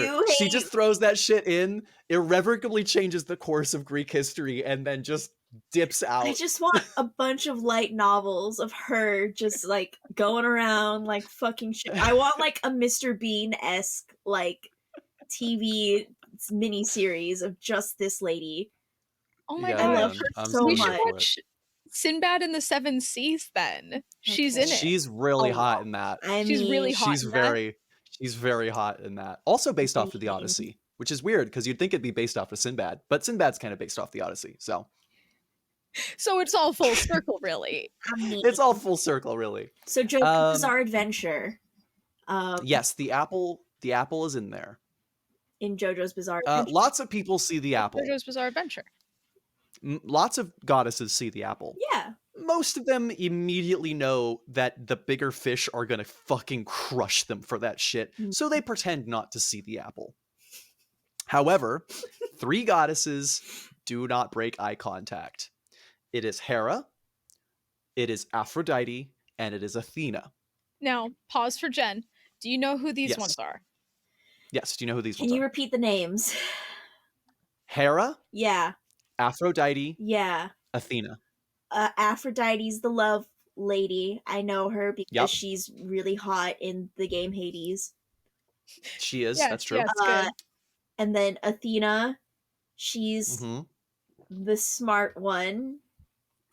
Yeah, pretty much. And- Goddess of wisdom and war, but like doing war smart. Yeah. And fiber arts. Sure. She's also into fiber arts. Yeah, Yeah, that's true. Good for her. What was that last name? I forgot. Hera. Hera. Hera. She Yeah, you got this. she I paid attention in middle school. No, you didn't. You said I thought you said you slept through it. She, Uh-huh. Do you want me to just tell you, or do you want to keep trying? no, I want to guess. I want to guess it right. here's a hint that won't help at all. Okay. She is, for I love some this. godforsaken reason, Dix's favorite goddess in the Greek pantheon. Dix has decided Okay. this is. Okay, well, Dix likes a lot of things for a lot of different reasons. Most Forever of them not maybe not good. Being really hot. No, No. that's No. Aphrodite. No. Well, That's I Aphrodite's mean, thing. hold on. You're saying Poseidon can be the god of the ocean and also specifically horses, but we can't have a goddess of love and a goddess of being specifically hot. Like, make it make sense. Yeah. Hera is the goddess of marriage, and Fuck I you. think also Fuck you. Oh yeah, that is a Fuck little. you. Damn it. I think Why? she's got other I think she's got other stuff too. Why? But she is one of the most powerful goddesses, partly because she is married to Zeus. Okay. Oh, It's also that's very However- how I remember. cranky I because had she's her- married to Zeus. I had her image that because in Hercules, Zeus's wife, I had that image in my mind, Yeah. and I was like, Yeah. "Ooh, I know Uh, what she looked like. I don't know what she do." You know how Hercules as a baby fights off the snakes? Yeah. That is based on a real myth. Hera sent those to kill him. She does not like Hercules at all. She's Well, I'll tell you why. She is Girly! She is the goddess of marriage. And what's the one thing you know that Zeus loves to do? Oh, man loves to bone. yeah. He loves to boning. bone. boning So she models. hates every single one of his bastard Yeah, children, including honestly. Hercules. Yeah. That's Yeah. real. That's real. Though you wouldn't know that if you had just seen the Hercules movie, because they didn't really want to touch the whole infidelity No. plotline No. of Yeah. Hercules' existence. Yeah. So he is Hera's son in Yeah. Oh, Hercules. Yeah, and Hercules, and then and he nowhere got, else. yeah, and then he got Kidnapped. blanked down. Yeah. Yeah. Yeah. He drank the juice. Yeah. He drank the juice. juice. Mm, He drank the juice. Anyway, actually all 3 of these goddesses have a pretty close relationship with Zeus. Hera is obviously Zeus's wife. Athena is his eldest daughter and his favorite daughter, and Aphrodite is his mistress. Oh, Of course come on, she Aphrodite. is. Come on Of now. course she is. Girly, you can do better. I mean, I know he's like You the can do king so and much all, but, better. Like you can do Ares, who is better. also not your husband. No, that's right. Ares is also not her husband. Ares is Constant also affairs not on her that one too. Yeah, Love is love, because man. Aphrodite is married to Hephaestus, who she does not like very much. No. Well, Tragic. Anyway, so this apple's plopped in. All 3 of those goddesses make eye contact with the apple, with each other, and then with Zeus. All of them take the apple and they go, Zeus, as you are king of the gods, I think it's important that you decide which one this is supposed to go to, because clearly we will not agree. And Zeus I'm seeing goes, a little sympathy on Jen's face here. I need you to remember, serial adulterer.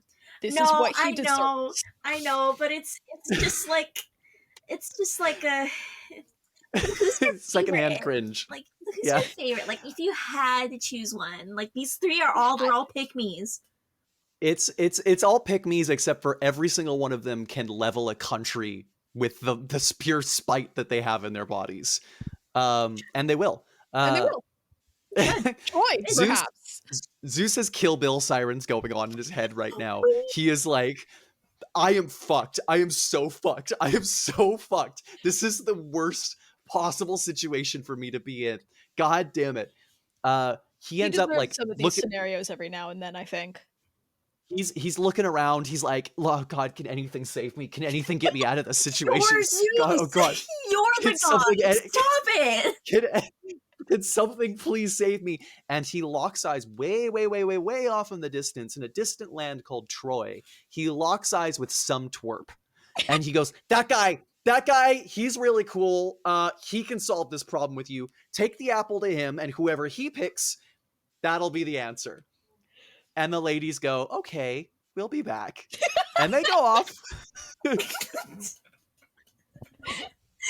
just 90% of these is just like people being presented with the most absurd, like stupid, like terms and conditions, and then just them going like, yeah, okay. Okay. And it's like Okay.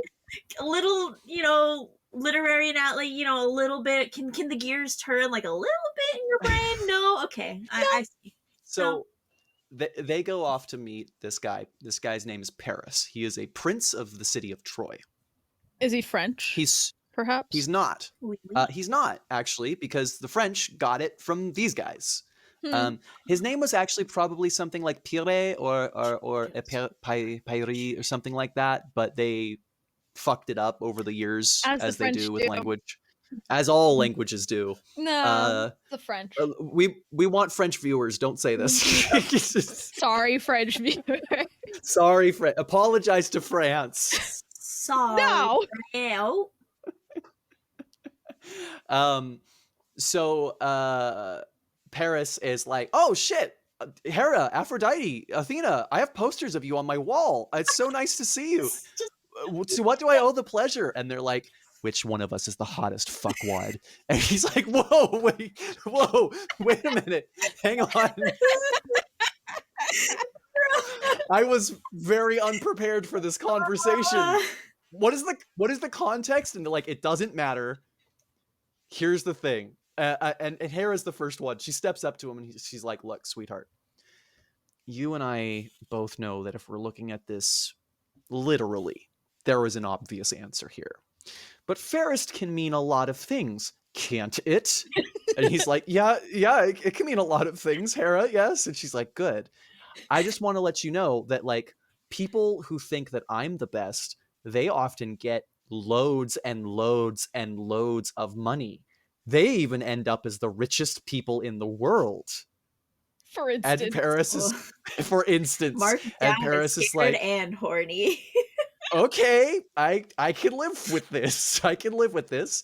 And he looks over to Athena, and Athena's like, oh, fuck. All right, fine. She walks up to him. She's like, all right, look, I'll cut it to you straight. People have started throwing bribes into the mix now, so I have to do that. I will give you infinite wisdom. You will become the wisest man in the world. You'll be able to help your community and foster. You'll be able to serve as the greatest king your nation, or that Troy has ever seen, the world has ever seen. But you have to pick me.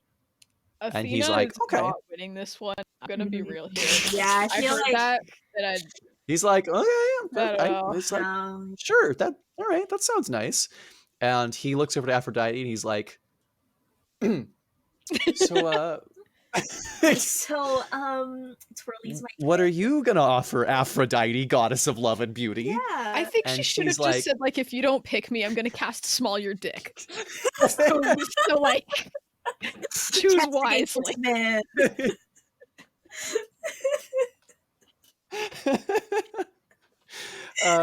She looks at him and she goes, listen, sweetheart, we all know who the fairest one of it all is.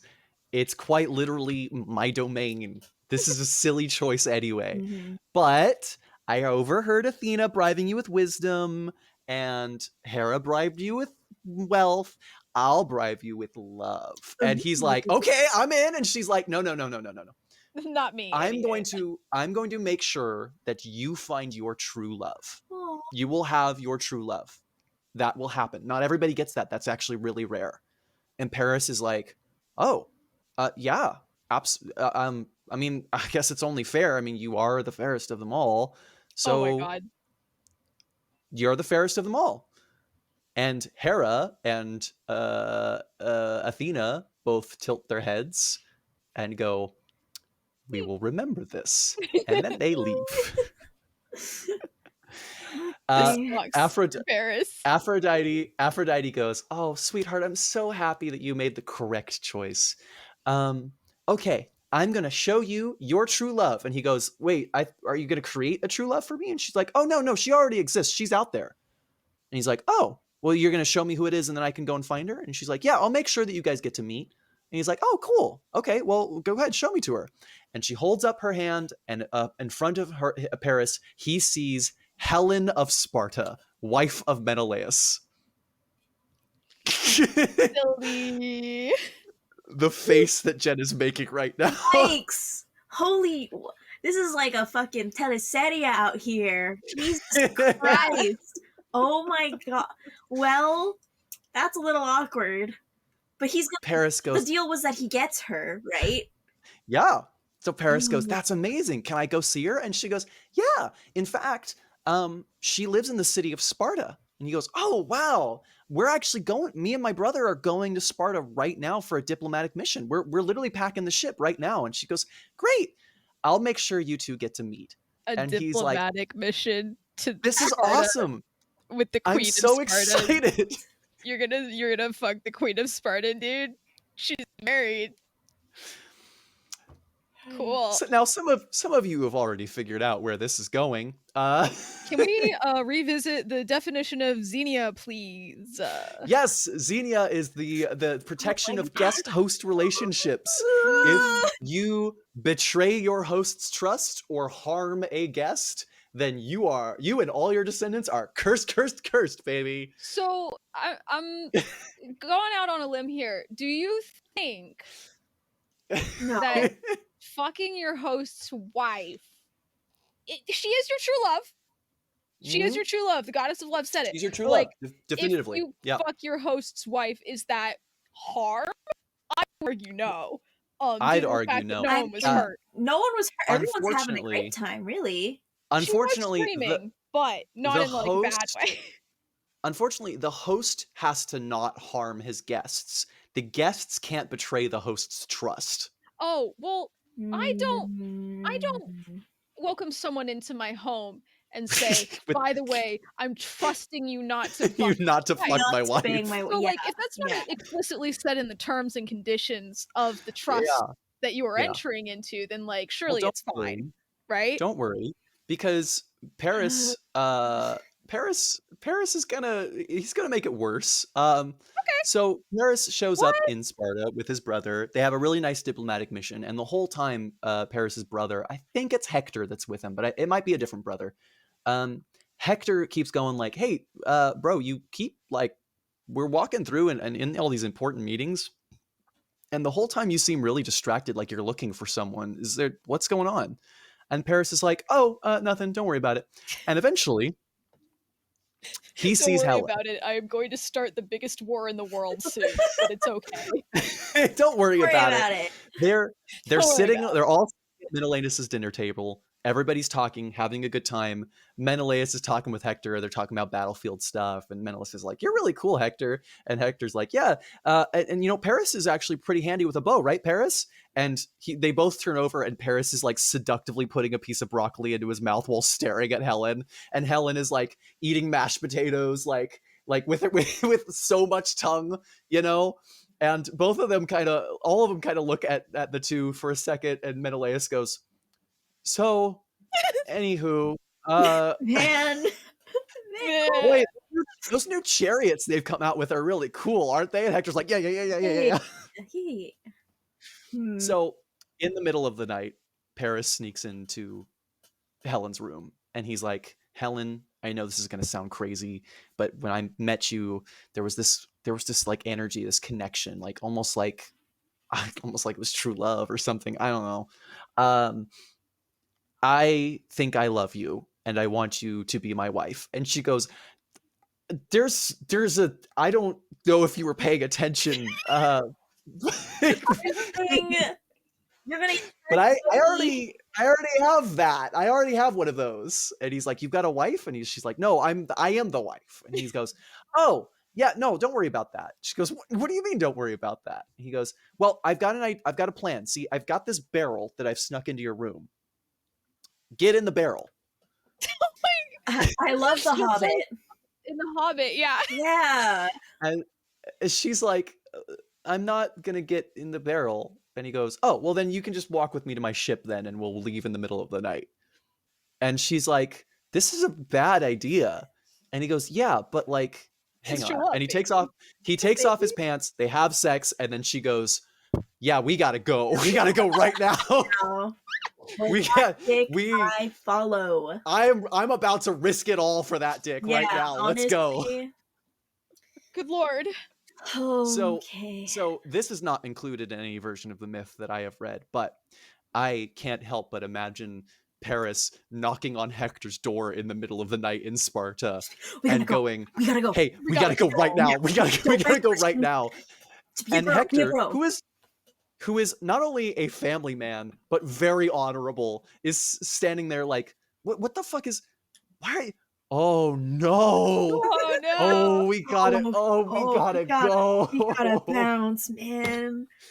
Oh, They this is so flee in the sad. middle of the night.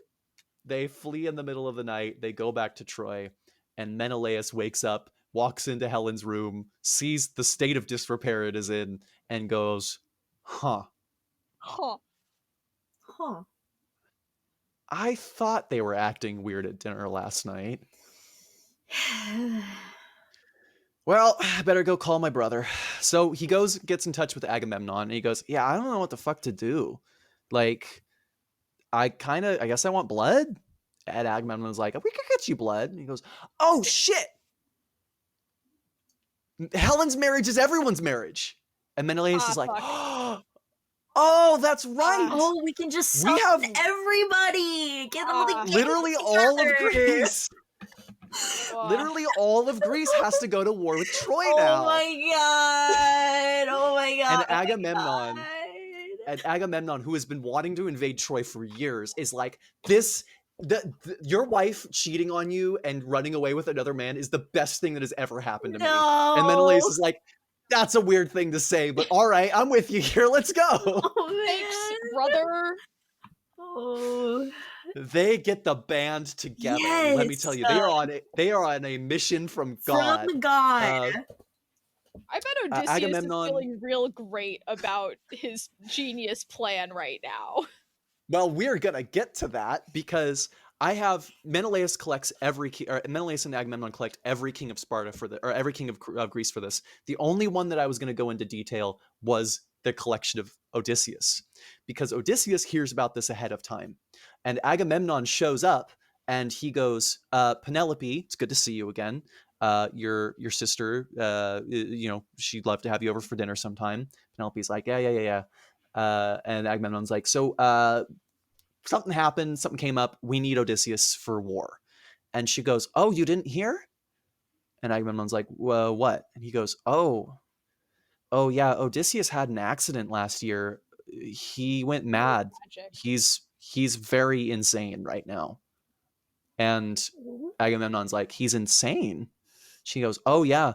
Here, look out there." And she points out the window, and Odysseus is out there half naked, dressed partially in women's clothing, makeup smeared across his face, pushing a plow through an empty field in the middle of summer.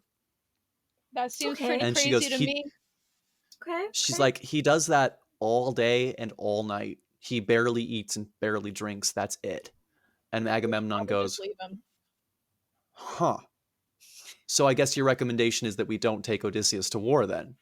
And she's like, "Well, I don't see how he could be much use to you, my lord. And he goes, huh, I'm going to go talk to him. Is this your son here? And she goes, yeah, this is my son. This is No. Telemachus. I don't No, like And he don't goes, say that okay, one. Don't say Nuh-uh. that. Don't I'm say going that. to pick up this child and No. I'm going to take him to go see his father. Don't. Maybe his seeing his son's face will help cheer him I up. don't think You that. know, No, I don't. so Agamemnon goes out there and he goes, Odysseus. And Odysseus just pushes the plow and he goes, Odysseus, dear, hello, hello. I assume you heard about the war then. Odysseus just keeps pushing the plow and he goes, okay, Okay. I'm going to put your son right in front of this plow. If you actually are mad, if you actually aren't aware of your surroundings, you will run over your child and kill him. And then I will know that you are truly mad. Otherwise, you're coming with me. You don't have to. And Odysseus keeps pushing the plow, and it gets right up. It's right about to run over the child. And then Odysseus stops and goes, I had to try, right? I had to try. Man I had to did try. not want to go to war, man. The child just stood there. Woody. The kid was just like, man standing Yeah. emoji, just like, I stand here now. I like to think he was T-posed. Agamemnon goes like, yeah, no, it was yeah, I get it. And Odysseus is like, it was pretty good, right? And Agamemnon was like, yeah, it was pretty good. It was pretty good. So he collects Odysseus. They end up going off. Finally, all of the world's largest army is amassed. They're at a little island, almost ready to go. And then while they're prepping their supplies and gathering the last of their forces, Agamemnon's out hunting, and he's in some wilds of Artemis. Wilds that he is not supposed to be hunting in. Yeah, you're not And he supposed to sees go this, in those places when you're a oh, man. but he sees this beautiful deer, and that deer is The so animal sick. sacred to Artemis. Yeah, it looks like it would be so sick on his wall. So he No, just no. real quick Buddy, zoom, bro. kills the deer, Okay. Hey, man, throws it in over his Artemis's shoulder, wilds? throws it over his shoulders, walks up, comes back, and everybody in the beach is panicking. And he's like, "What's going on? What's going on?" And the one of the priests comes up and goes, "It's the strangest thing. I've never seen anything like it. Like almost exactly 5 minutes ago, like the amount of time it would take someone to walk from the forests of Artemis to here, the winds just stopped. Our ships cannot go anywhere." And the troops are starting to get riled because they have been promised a war. And if they don't go home now, they are just going to start ransacking shit. Hey, that's a nice deer you've got there. And Agamemnon's like, Where'd you get it? Where'd you get it? Where'd you get it, buddy? I gotta talk to my brother real fast, I think. Oh my God. Why do people keep doing these things is what I wish Why are to know. men? Is my question. Well, he's on 6 bloodline curses, so like maybe we can't. We're- Totally started from men. a man, by the way. yeah. So Agamemnon goes and talks to a priest of Artemis, and he's like, so let's say hypothetically I killed a sacred deer of Artemis. And immediately after the wind stopped, what are my ways out of this? And the priest goes, we did some divination, and as far as we can tell, the only way to bring the winds back is to sacrifice your eldest daughter to Artemis. And Agamemnon goes, but I like that one. And the priest goes, "Yeah, that's the yeah." That's kind of That's the point. Kind of- Yeah. It's kind of The Good job, priest you also figured it out. some versions of it also say that when Agamemnon goes to get second opinions from the other priests, almost all of them come back with the same reply. And the idea is that the gods at this point want Troy destroyed. Zeus is kind of pissed about this whole thing, and he goes, listen, we need to know that you're 100% committed to this. If you're willing to kill your daughter to make this happen, that means you are not going to stop and give up halfway through. This is happening. So Agamemnon goes to Menelaus and he goes, I can't do this. I can't kill my daughter. I love her. Like, I really love her. I really do not want to do this. And Menelaus is like, the troops down there, they're going to actually fucking kill us. I love my niece too. She rules. She's super smart. She's super compassionate. She's way too quick for our family line. But they're going to kill us. And then they're going to kill your family anyway. And Agamemnon's like, oh my God, you're right. You're right. You're right. I have to do it. Fuck. All right. I'm going to send a letter to Clytemnestra. I'm going to have her bring Iphigenia. Oh shit. They're not going to just come though. Okay. What if I say that Iphigenia is going to get married to an important hero here? And Menelaus is like, I'm not liking this plan anymore. Maybe we should actually back out of this. We'll find another way. This is going bad. And Agamemnon's like, no. I'm in it now. We're going with this. All right. I'll marry her off to an important hero here. Let's say that Achilles guy. He's really cool, right? He's a really famous hero. He's unbeatable. Let's say she's getting married to Achilles. And Menelaus is like, this is a bad idea. We should find another way out of this. And Agamemnon's like, nope, I've already sent the letter. We're going. Oh, wow. He wrote that one fast, like right in the middle of that really conversation jumping the fast. gun. Yeah. So Achilles, at this point, is a young and legendary hero. When he was a young baby, his mother, who was a nymph, wanted him to be invulnerable. So she took him to the river Styx and grabbed him by the heel and dipped him into the river. This made him invulnerable in every place except for the one place that she was holding him.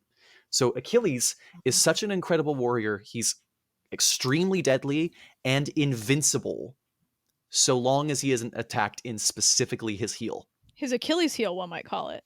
His Achilles heel, one could say. Whoa. So Achilles ends up hearing from people that he's been promised to be married to Agamemnon's daughter. People are saying, And he's like, oh, all right. Yeah, that sounds cool. I mean, I guess that's pretty good. That's pretty good glory. I like that. And Iphigenia shows up and he meets her and he's like, hey, I'm Achilles. Nice to meet you, I guess. I don't know, whatever. And she's like, oh, wow, you seem like a tool. And he's like, what did you just say to me? She's like, look, I'm happy to marry you for our families or whatever, but like, you're not going to talk to me like that. And he's like, Based. huh, okay. He's into it. Nobody's ever spoken to me like this. I'm kind of into it, but all right. And he goes, Iphigenia goes to meet with Agamemnon. She's like, so what's going on with this? And she brings Achilles. And Agamemnon's like, oh, you already talked to Achilles. yay. Yeah. So I may have, oh, there's no way to say this. I'm just gonna rip the Band-Aid off. Iphigenia, I need to sacrifice you on the altar to Artemis, and Achilles, you're just a pawn in this. Cool. Hey. Nobody is happy with this. No, who would be? Artemis, maybe.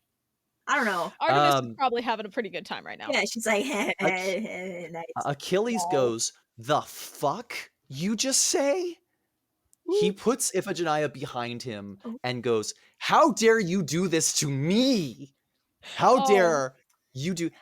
For my honor, for deceiving me, I will not let you hurt that girl. Okay, For a second there, I was thinking that maybe he was going to be cool and was like, no, I'm attached to her now. I'm going to protect her. But no, I was right once again. Achilles sucks. I've never liked him ever, even when reading the Song of Achilles, which is all about, it's from the perspective of a guy in love with him, and I still didn't like the guy. Clytemnestra, who is Iphigenia's mother, comes over and goes, Agamemnon, I swear to fucking Christ, I will never fucking forgive you if you do this shit. Well, I don't care if we have to fight off I don't care if you have to go out there and single-handedly fight off all of Greece. You are not laying a hand on that girl's head. And Agamemnon's like, I literally have to. Do you want us all to die? We will all die. Every last one of us. And Achilles rushes out the door with Iphigenia, and he runs into his own soldiers. He runs into his own soldiers, and he's like, guys, we're about to fight all of Greece right now. Let's go. Let's fucking go. Get ready. We're going to fight. Roll up. We're going to fight all of Greece right now.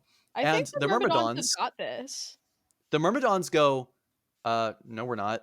Man, Damn And it. Achilles is like, what? Are you What? pussies?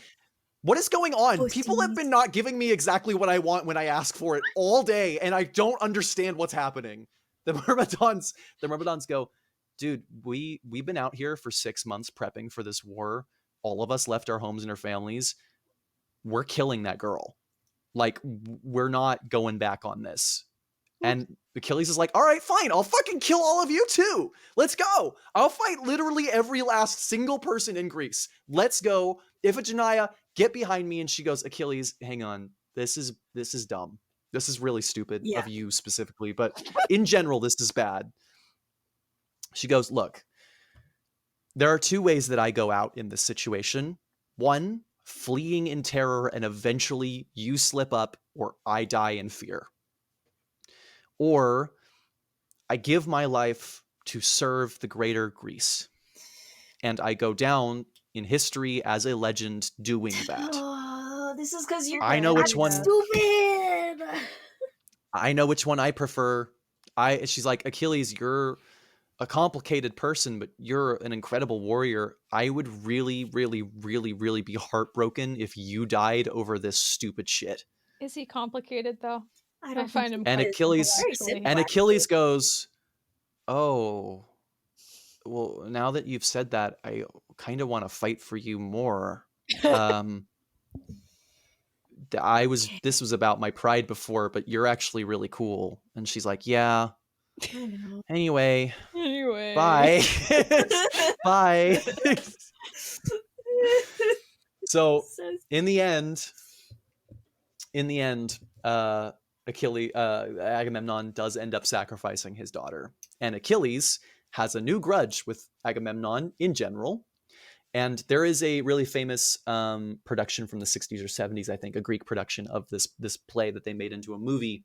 And it ends with an image of Clytemnestra, her makeup kind of running, black clothing, standing on a cliffside and watching Agamemnon's ship sail into the distance with just pure venom in her eyes. We will be coming back to this.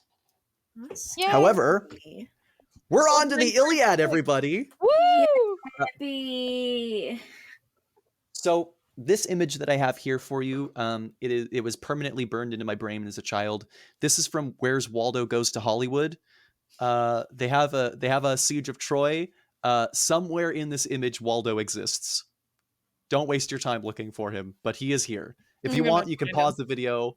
Yeah, if you want, you can pause the video. I found him. He's right there. Oh Yeah, my god, you're right. He's right there. Yeah, do you see No. He's right there. How dare you? How dare you He's besmirch? right How dare there. you? How dare you besmirch the good name of Waldo in this way? I don't know what you're talking. He's right there. Yeah, we found where he is. We found where he is. You see him, right, This is Megan? so fucked up. Yeah, I Viewers, found him. I'm sure you guys can find him too. Part 3, the Iliad. Chapter 1, Pride. 9 years go by. Nothing works. The Greeks continue to siege the massive walls of Troy, which were given to Troy by Poseidon because they were a Poseidon city for a long time. And then Poseidon was like, "You guys have been a really good city to me. I'm going to give you walls because I'm also the god of walls. That's I'm not going true. to give Oh, you what? that is true. Stop, That's stop, true. stop. Everyone No. shut up. Everyone shut up. This man, you're saying he's got the ocean. Cool. Ocean. Awesome. The seas. Tempest. Whatever. He gets horses. Not even within his domain. He just gets one specific animal that can't even hang out in the rest of the thing that he rules. And then he has walls too. Yeah, he's got like walls the too. three most completely non like Liam, I if this need you was to cite your NYT connections. I No. cannot find it anywhere. I cannot cite my source. Unfortunately, it is the guy who also told me many things that were untrue in mythology. Okay, so Liam, your teacher lied to you again. Yeah. Poseidon was no, he's not the god of walls. You need to settle down, okay? God This can't of be. This walls. can't Yeah, be. Google it like I Horses. just did.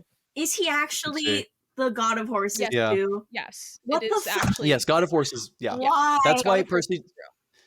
Jen, that's why Percy Jackson can talk to horses. Oh my Yeah. god, yeah, of course. I have not. I'm sorry, everyone and listeners. I have not consumed a single piece of Percy Jackson media. Yeah, Jen, I I have will all I of will the say this. books. No, this won't work. Poseidon did definitely though go, all right, I'm going to give you guys an impenetrable wall.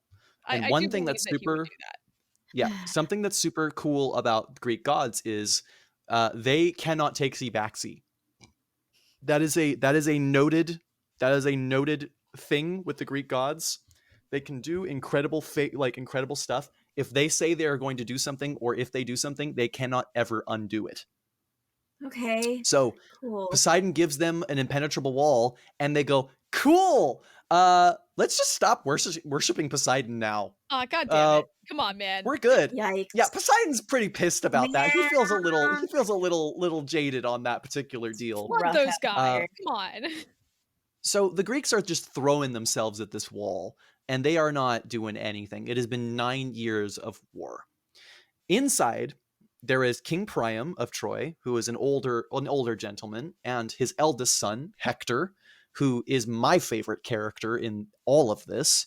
Hector is a family man. He's an incredible general. He's extremely honorable. He goes out every single day and fights with his troops. Every single day. His wife continues to plead with him. She goes, "Please, please, just take a day off." And he goes, "No, this is an existential threat, and I need to do my part every single day. Until the Greeks leave, I have to be out there." And he is the second greatest warrior in the world. It is Achilles and then Hector. I thought that Achilles wasn't Aristosike or whatever, the Aristosikeon or whatever Yeah. yet. Um He uh becomes best of the Greeks halfway through the Iliad, I think. that might be technically true. I think the only reason for that might be because halfway through he does something with Hector. He battles Hector and wins. No, I think it's But the other guy dies. that's possible too. I guess it could be Ajax the Greater. It Could be was the other Ajax, guy. I think. It was Ajax. Okay. Yeah, I didn't come across that in my research because I cut Ajax out of this entirely It because was he's a not important. pretty big deal in the Song Yeah. of Achilles. Either way, for the sake of this retelling, Yeah. Achilles and Hector are the two top dogs. Paris, on the other hand, it is described often that Paris is really exhausted all the time. This is because, yeah, Megan's already smiling because Megan understands. Paris is exhausted all the time. Hector's out there fighting every single day, and Paris, every once in a while in the afternoon, he'll take a break and he'll come out and he'll be like, "Oh, hang on, let me get on the wall and shoot my arrows a couple of times." And, all right, I'm going back. Helen, Good work, everyone. let's get back to business. Helen, let's The man is story just time. the man is just spending most of these 9 years just constantly having sex with Helen, like all the time. Yeah. Good for him, I guess. And her. Birds fucking. Man be Meanwhile, the Greeks end up attacking a settlement that is allied to Troy. They take some concubines for themselves. Briseis. The two finest concubines, one goes to Agamemnon and one goes to Achilles. Except for, Agamemnon took a concubine of a daughter of a priestess of Apollo. And Apollo is kind of pissed about that. So Agamemnon has to now give up his concubine, or else Apollo's going to start blasting them with shit. What if we stop Agamemnon doing these things? Yeah. Agamemnon's why do we keep doing pissed. this? Fellas. He's like, fuck, I already had to give up my daughter. Now I have to give up my fucking concubine too? Fine. You know what? Fine. Take her. Achilles, yours is mine now. I'm not going without a concubine. And Achilles goes, Girl. "The fuck did you just say to me again? Times 2? Are you serious? After all the shit you've pulled? You know what? No, fuck it. I'm out. I'm done. I'm done. I'm gonna go sit up on that hill over there, and I'm gonna fucking drink wine while I watch you lose the war without me, asshole. Let's see how this goes. And Agamemnon's like, I don't fucking need you. Be gone. Be gone, foul man. Be gone. Be gone from me. Okay. Achilles parks himself up on the cliff face and starts drinking wine and watches as the Greeks start to lose and lose and lose and lose. They get pushed back all the way from the wall down to the beaches, down to the ships. They are at the point where they are almost being fought back into their ships. It is really tragic when the worst guy you know is entirely correct about the level of importance he brings to the table, you know? Like, you wish that he wasn't right about how good he was, but unfortunately he is. he is that good. Damn Chapter him. 2, love. Now, Achilles has a friend, historically speaking, a beloved friend, historically speaking, named Patroclus. Patroclus and Achilles, they grew up together. Patroclus. I say Patroclus, and people have told me I'm very, very wrong. Patrick. Patroclus. I think So it's just call him Patroclus. Pat. Patroclus. I think Patrick. Patroclus is probably Patrick. Sure. Yeah, I'm not gonna do that, but you guys can do that. Patroclus, friend of Achilles,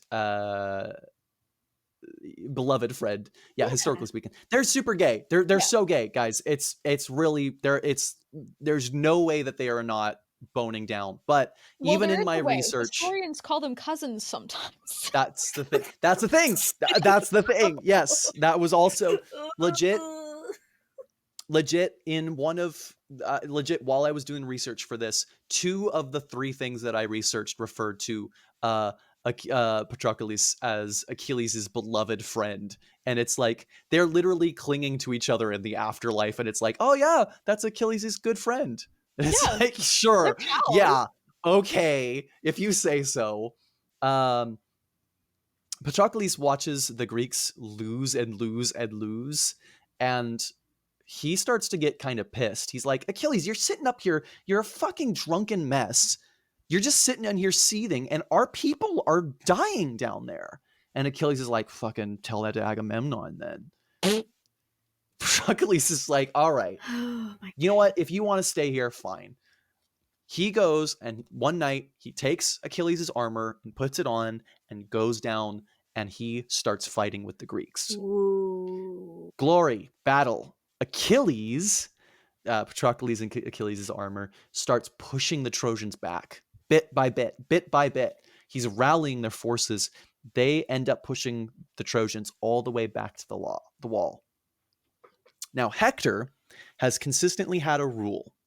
He's pretty sure he can beat every single Greek warrior in battle, with one exception. He knows if he faces Achilles, he's dying. So in general, his strategy has been fight, fight, fight, fight, fight. Achilles shows up, retreat.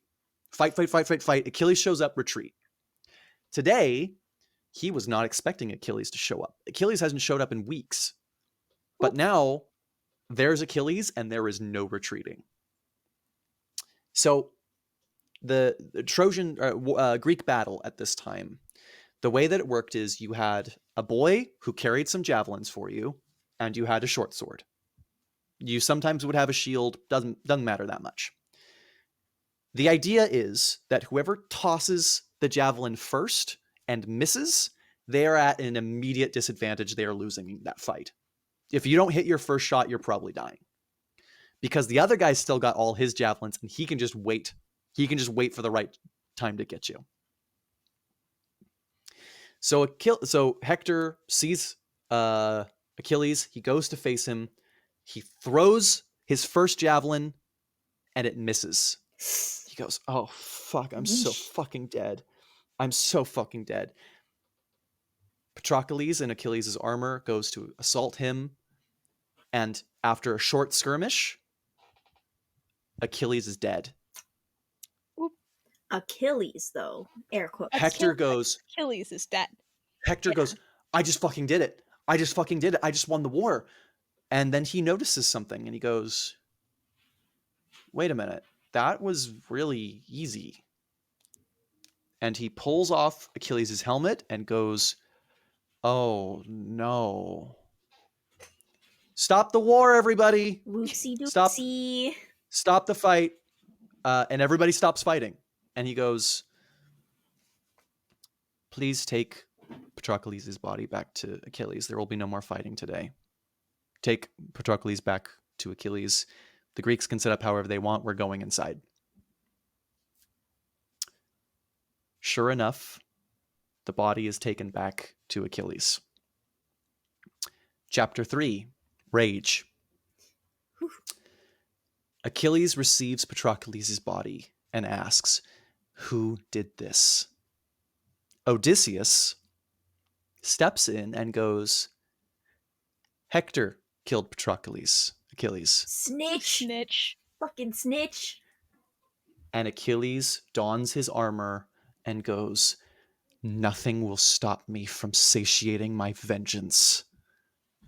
They were just Yeah. The friends next- historically. Yeah. The Yeah. next That was like day, perfect cousin. Yeah. Cousin. the next day, he goes out onto the battlefield and kills everything in his way. Greek, Trojan, it does not matter. If they are between him and Hector, they move or they die.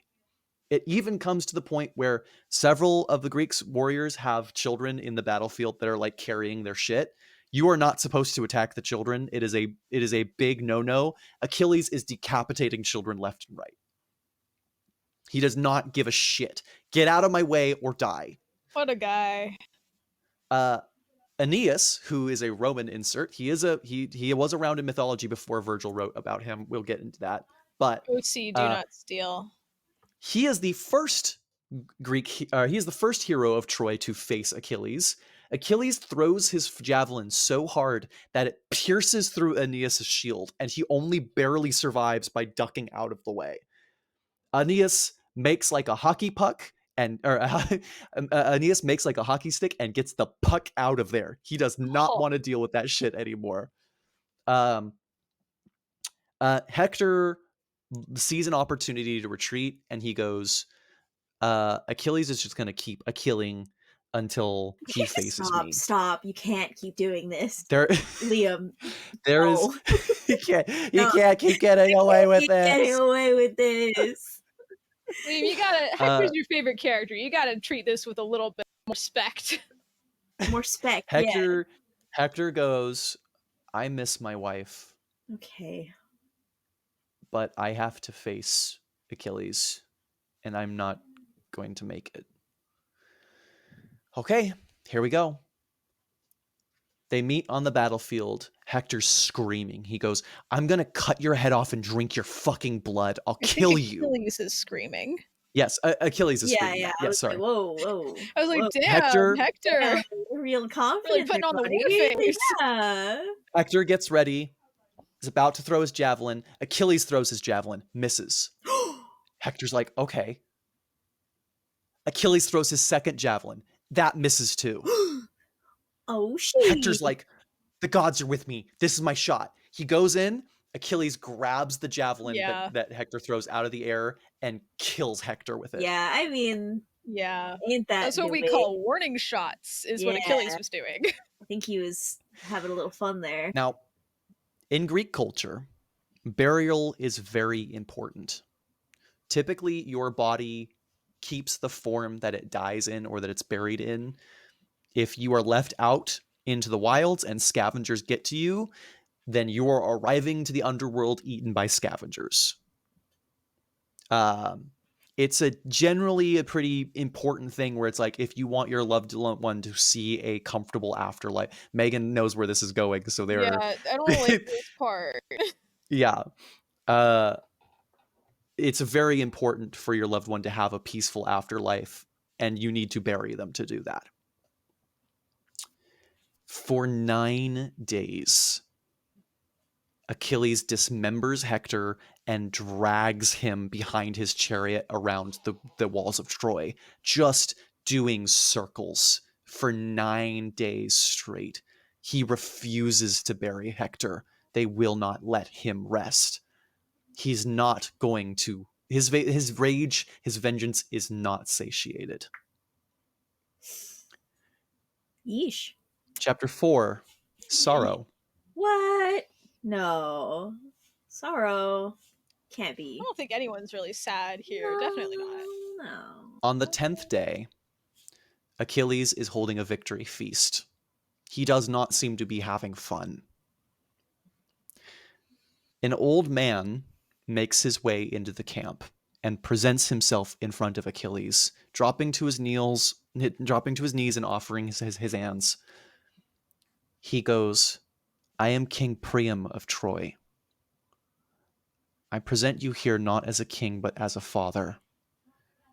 I beg you, I plead with you with every ounce of love in my heart and every ounce of sorrow in yours. Please release my son to me so I can bury him." Agamemnon makes a No. move. No. Shut no, up. stay Shut out up. He of it. goes, Stop talking. He You goes, gotta stop. "King Priam, you should surrender your city, and maybe we'll release the body to you." Can this man shut up for dude. like 2 seconds? Stop. That's the worst take. God. The worst take. Achilles holds up a hand and goes, "No, we'll release the body to you. Thank you for coming to Hera, and I'm very sorry for the loss of your son. I wish him a comfortable rest." It's And a little Priam bit goes, late for "Thank that, you." buddy. Agamemnon goes, "This is ridiculous." And Achilles goes, "Look, you were losing the war. I will stop fighting again if you don't listen to me right now. 3 days of truce. We give him 3 days of truce to hold a funeral and for both of us to regroup. Then I'll be your fucking soldier." And Agamemnon's like, "I can live with that." Okay. Part 4, Odyssey. How we doing? How close are we? We're getting there. Okay. We're The getting there. Odyssey is a whole There's different play. Oh, I only have it on a couple of slides though. I go through it okay. pretty fast. I will say too, the Aeneas is only one slide, I think, as well. So we're getting there. We're getting there. Oh. Okay. Yeah, we got a real endurance. You know, we're doing this much later in the evening than we did the last Yeah. one, but I will say this is also shorter than the Doctor Doom episode so far. So Is it really? It don't feel like it. yeah, that's because we're doing it later in the day. It's so early. I'm so awake and I'm so ready to record. Hell The sun yes. is shining into my face right now, viewers, listeners. Do we Yeah. want to take a little break for some caffeine, for some tea or something? No, Do 'cause I not drink will fall caffeine asleep. at 10:43. You wanted to make an I'll drink caffeine at espresso 10:43. I did not. He was 3 lying. hours ago. I don't believe my God. you. All right, last call for a break to get some treats or something to keep us going. Beep up, beep up. Here, let me see. What slide am I? I'm on slide 11 of 15. Okay, we can do this. We can do this. Doable. All right. We can do All right. this. All right. I'm doing all right. this for you guys. Listeners. This is for the fans. This is for you This is for you guys. fans. This is for all 16 Yeah, of you. all I'm 16 so proud. of you. I'm so proud of each and every one of you. Our viewer retention is people typically watch the first 2 minutes and then stop watching. Yeah, So this is for you guys. This is for you. Real ones. Yeah. Told out of order. The Odyssey is typically told out of order. I will not be telling it out of order because it doesn't speak as well as it reads out of order. Not long after the death of Hector, Paris climbs onto the top of the wall and, wanting to avenge his brother, fires an arrow off the wall at Achilles. Oh, now he cares. Thanks, Paris, for taking a break from fucking. To be fair, he didn't change his routine at all. No, he just was a little bit more motivated. Yeah, this is during He his just little smoke emerged break. from fucking and went like, "This one's for you, Hector." Pew! Yeah. All right, bye. Pour one out. Yeah. Aphrodite, who is aware of Achilles' weakness, grabs the arrow and plunges it in, make sure it lands into Achilles' heel. Man.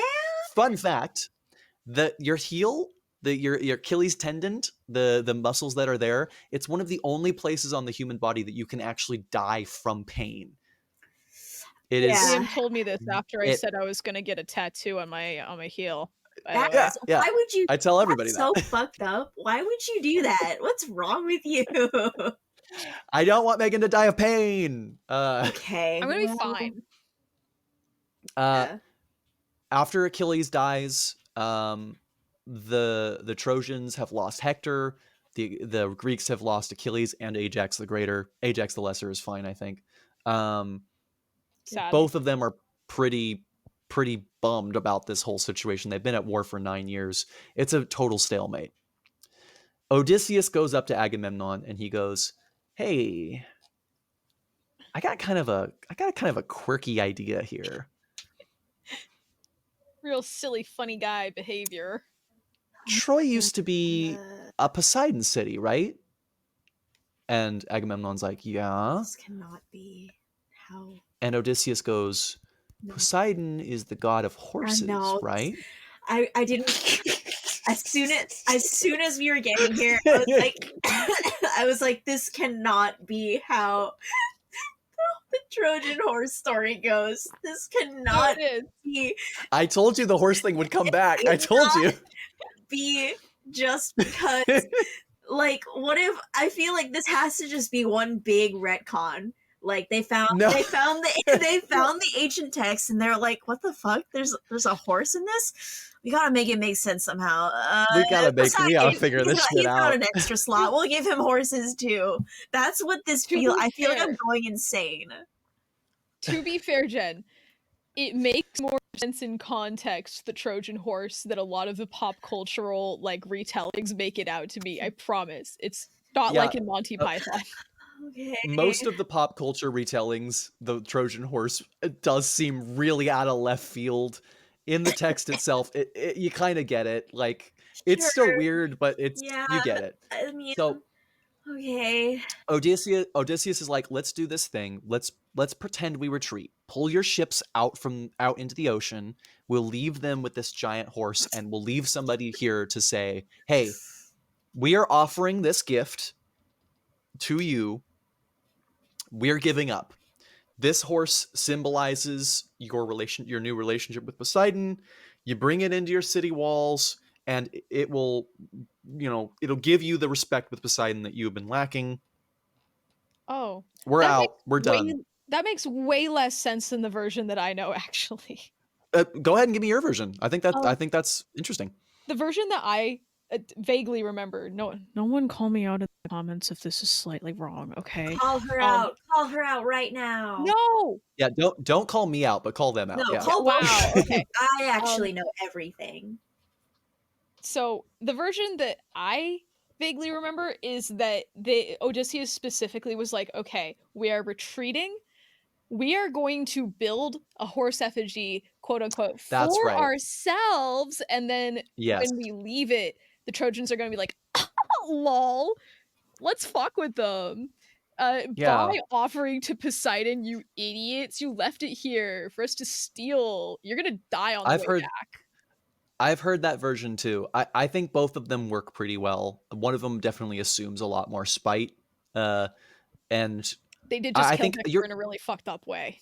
Yeah, I think yours makes more sense, or that version makes more sense in the sense of like general logic, but it doesn't explain why they would bring it into the city as well, as it's a gift for Troy. So I think both work, but yeah, I'm with you. I have heard that version.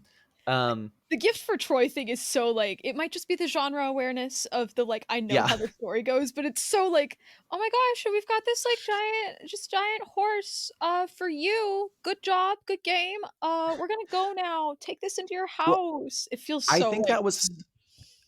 I think that's how it was done a little bit back then, is like in order to appease the gods, it's like if you don't do a siege, you like, if you don't finish your siege, you like spend your time, you leave them a gift, and you let it know it's like, hey, this is over. It's a little ritual, right? Okay, all right. I can accept that then if it was like a cultural thing. Yeah, I don't know that though. I'm not Greek. I'm not ancient Greek. Your teacher told you that one as well, though. So maybe my teacher told me that one too. Yeah, who knows? So hang on. they take. First of all, Yes. Tell the viewers at home what kind of teacher he was. Was he perhaps like an English teacher or someone qualified to be telling you these myths?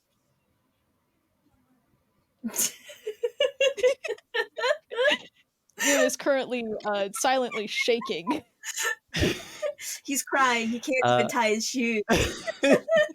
he was a drama teacher giving me a lesson on theater history. So So would you say Wow. his profession was making shit up and lying? one could say that his profession was in a sense lying. Yes. Yeah. Anyways, so continue on with your story. I'm almost certain too that he got fired for being inappropriate with a student as well. So who knows? Guy. Ooh, yikes. Great teacher. Honestly, great teacher. Shame about the other things. Shame about the literally everything else. Shame about the literally everything else. So the Trojans see this giant wooden horse and they're like, yeah, all right, let's bring it in. What harm what could it do? This horse is loaded up to the nubbins with Greek soldiers. Yes. And at night, they open up the horse, sneak out, kill as many people as they can, open the gates. Greek soldiers rush in. The war is over overnight. And it is emphasized that they brutalize Troy. They kill every man, male, adult, or child. They enslave every woman they can. It is gruesome. I am not going to get into the details, but there are details, and it is bad. Whoa. I guess I shouldn't Now, make this slaps roof of horse. This baby can fit so many Greeks in here. it can fit so many Greeks. It's true. It I was does. gonna say it, and then you started talking about all the gruesome stuff. The brutalization. Like, damn. Oh, yeah. Should've- Yeah. Yikes. Yeah, mood kind of killed the mood, huh? Yeesh. Kind of killed the mood. There are a couple different versions of this. My personal favorite is that afterwards, Odysseus is getting ready to leave. Everybody's getting ready to leave, and Odysseus is like, you know what? Fuck you, Poseidon. I'm a real G. You didn't do shit here. I built your horse and I kicked ass.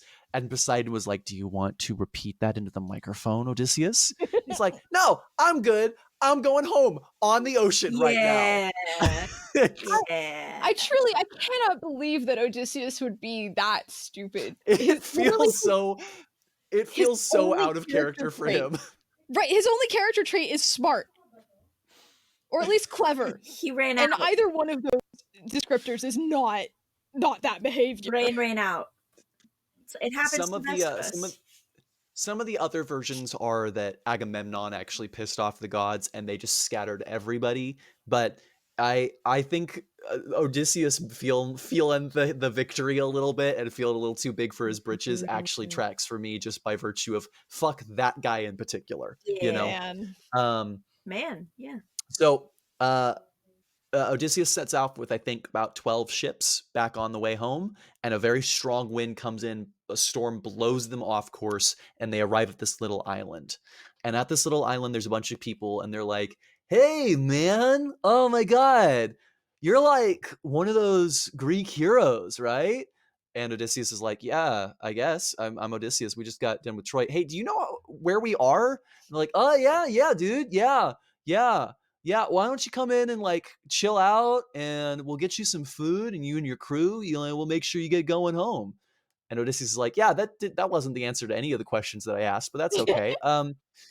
Do you guys like have a name? Or he's like, yeah, right on, man. And Odysseus is like, okay, this place is weird and I would like to leave. And he looks over and some of his crew have been offered these little lotus flowers. And they're like, oh, what is this? And they eat the flower. And then they're like, whoa. Yeah. Dude, Odysseus, you should try these things, man. Let's stay here. And Odysseus is like, oh, fuck, we're dealing with magic shit. All right. Grab everyone you can who's our guys, drag them to the ship if you have to. We're getting off this island. And the Lotus Eaters are like, whoa, dude, we're just trying to like chill out. And Odysseus is like, no, stay away. We're leaving. Keep your weird flowers away from us. Keep your weird fucking flowers away from us. Man. So they take off. They hit a couple of other places. Finally, they end up at this other island, and they're really hungry, and they end up finding these beautiful flock of sheep. And Odysseus is like, "Oh shit, we can eat these! Wow, somebody Yeah. seems to have tended to these sheep really well. That's cool."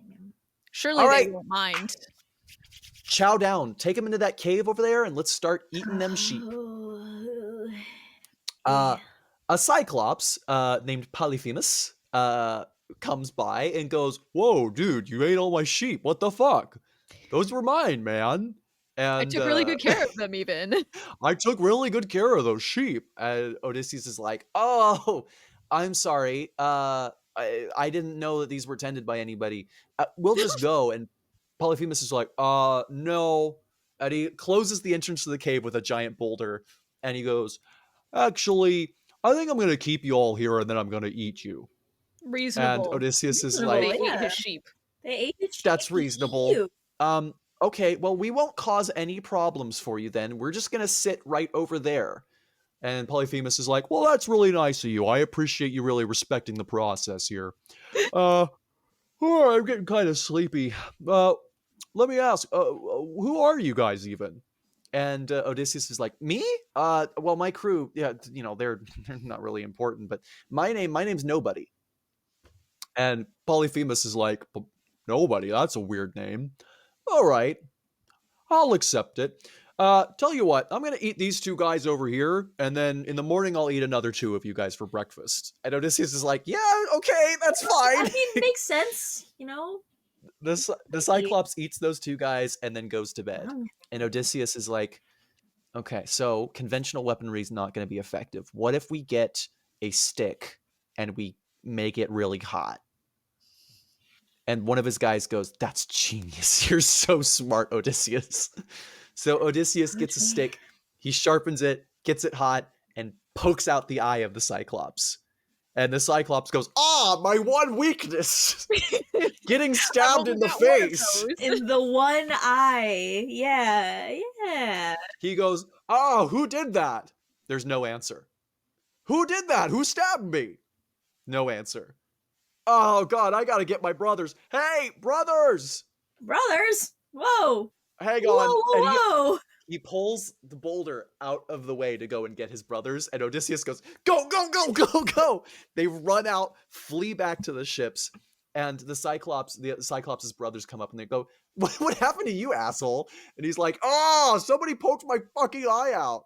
And they're like, "Who did it to you?" And he goes, "Nobody. Oh, Nobody poked my eye out." Nobody. man. This Man. poor dude. He's just like, Right, they fucking bamboozled him. He didn't even do anything. He had his sheep. He liked his sheep, and then he put out a fair trade. Two of my sheep for some snackies, and then they Some fucked snackies. him up, and then they ran They off. really did. This is so Now, sad. Genuinely, for him. the nobody punchline made this It's the so good. only scene I remembered from my high school reading of the Odyssey for like the longest time. It's so good, and unfortunately, to add to my evidence of Odysseus sometimes being really, really dumb, as he is typically in the actual version of the story, as he's leaving the island, he shouts back at the Cyclops, "Ha! My name's Odysseus, asshole! It's not Nobody! You're an idiot!" Oh, never leave a paper trail. You So, dummy. fun This fact. guy. This guy. Did you know that the Cyclopses are children of Poseidon? Oh, Jesus fucking Christ. Come on, man. Can't Come on. keep doing He's just gonna tell Dad. Can't keep doing this, dude. Can't keep doing it. So Poseidon goes, "You know what? Fuck these ships," and he swats Oh at my, them. stop, They all bro. scatter again. Man. Then they end up at the island of Aiea. Aye. I think I'm almost certain that's how it's pronounced. I double checked. Aiea. Aye. I need to tell everyone the pronunciation notes on this EEA. scene. Yeah, EE-EE-EA. And I was looking at it this whole time not going like, EA. that doesn't help me. I cannot for the life Aye. of me look at this and tell you with any certainty how to say this word any better than just looking at the letters. So Odysseus shows up. That's because this is a guide. These are my notes. These aren't for you. I know. Man. Odysseus shows up on this island with a bunch of his guys, and there's a bunch of like priestess here. They're like, "Oh yeah, we'll take your bags. We'll take your stuff. We'll we'll get you situated with some food. There's plentiful food here." And Odysseus is like, "Oh cool. I'm gonna stay with my ship for a second. I'm just gonna take care of a couple things. You guys go ahead. You do that." And eventually, a little pig comes wandering up to Odysseus, and he's like, "Oh, hey there, Oinker." And the Oinker goes, "Hi, buddy." And Odysseus is like, "Oh shit, hold on." It's more magic bullshit. Damn it. God damn it, we're doing this again. Okay, so he goes in, finds out that most of his crew have been turned into animals, and he's like, "Oh, fuck." So Odysseus reaches out to, I think it's either Athena or it's Hermes. I think it might be Hermes, and he's like, "Hermes, what the fuck do I do with this?" I think And Athena Hermes, was his patron, so it might have been Athena was his patron. I think it's Hermes Hermes is the in god this of one, though. travelers, though. Yeah, I think this one is Hermes. I don't remember the Okay. reason, but it's not super important.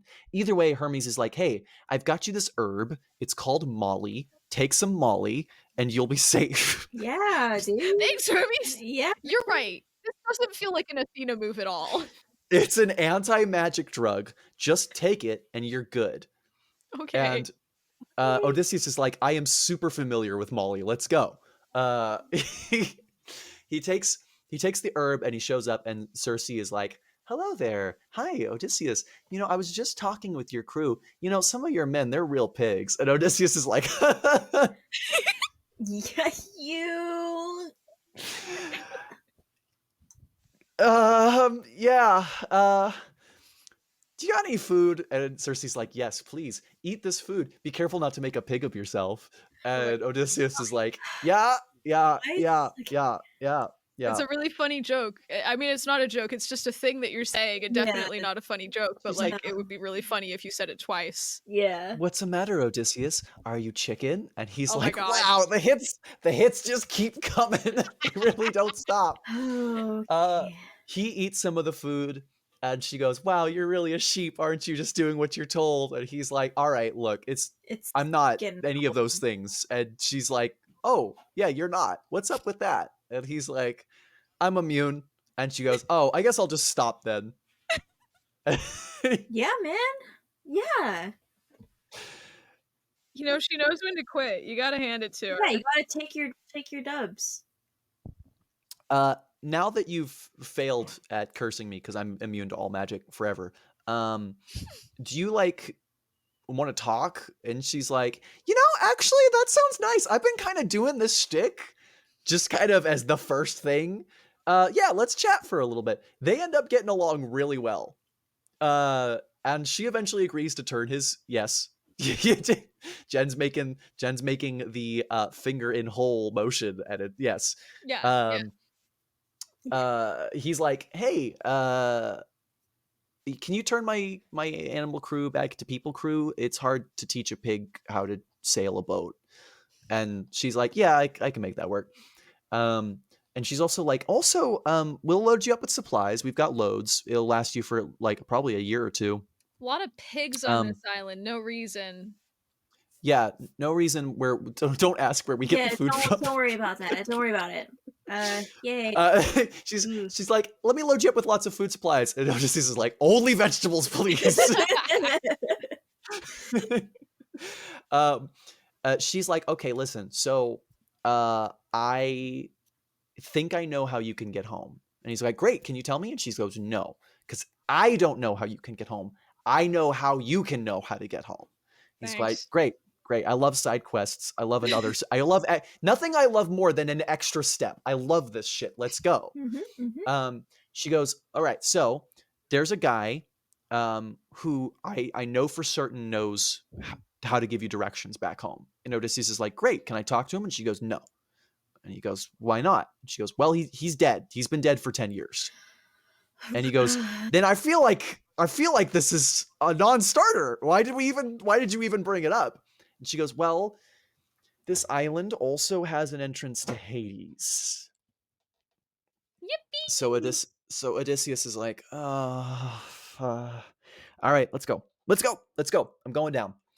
Odysseus goes down to Hades and he finds the guy, and the guy's like, "Oh yeah, I can give you directions. You just turn left, right at the island there, and then you're good. Oh, whatever you do, if you run into a golden cow, don't kill it.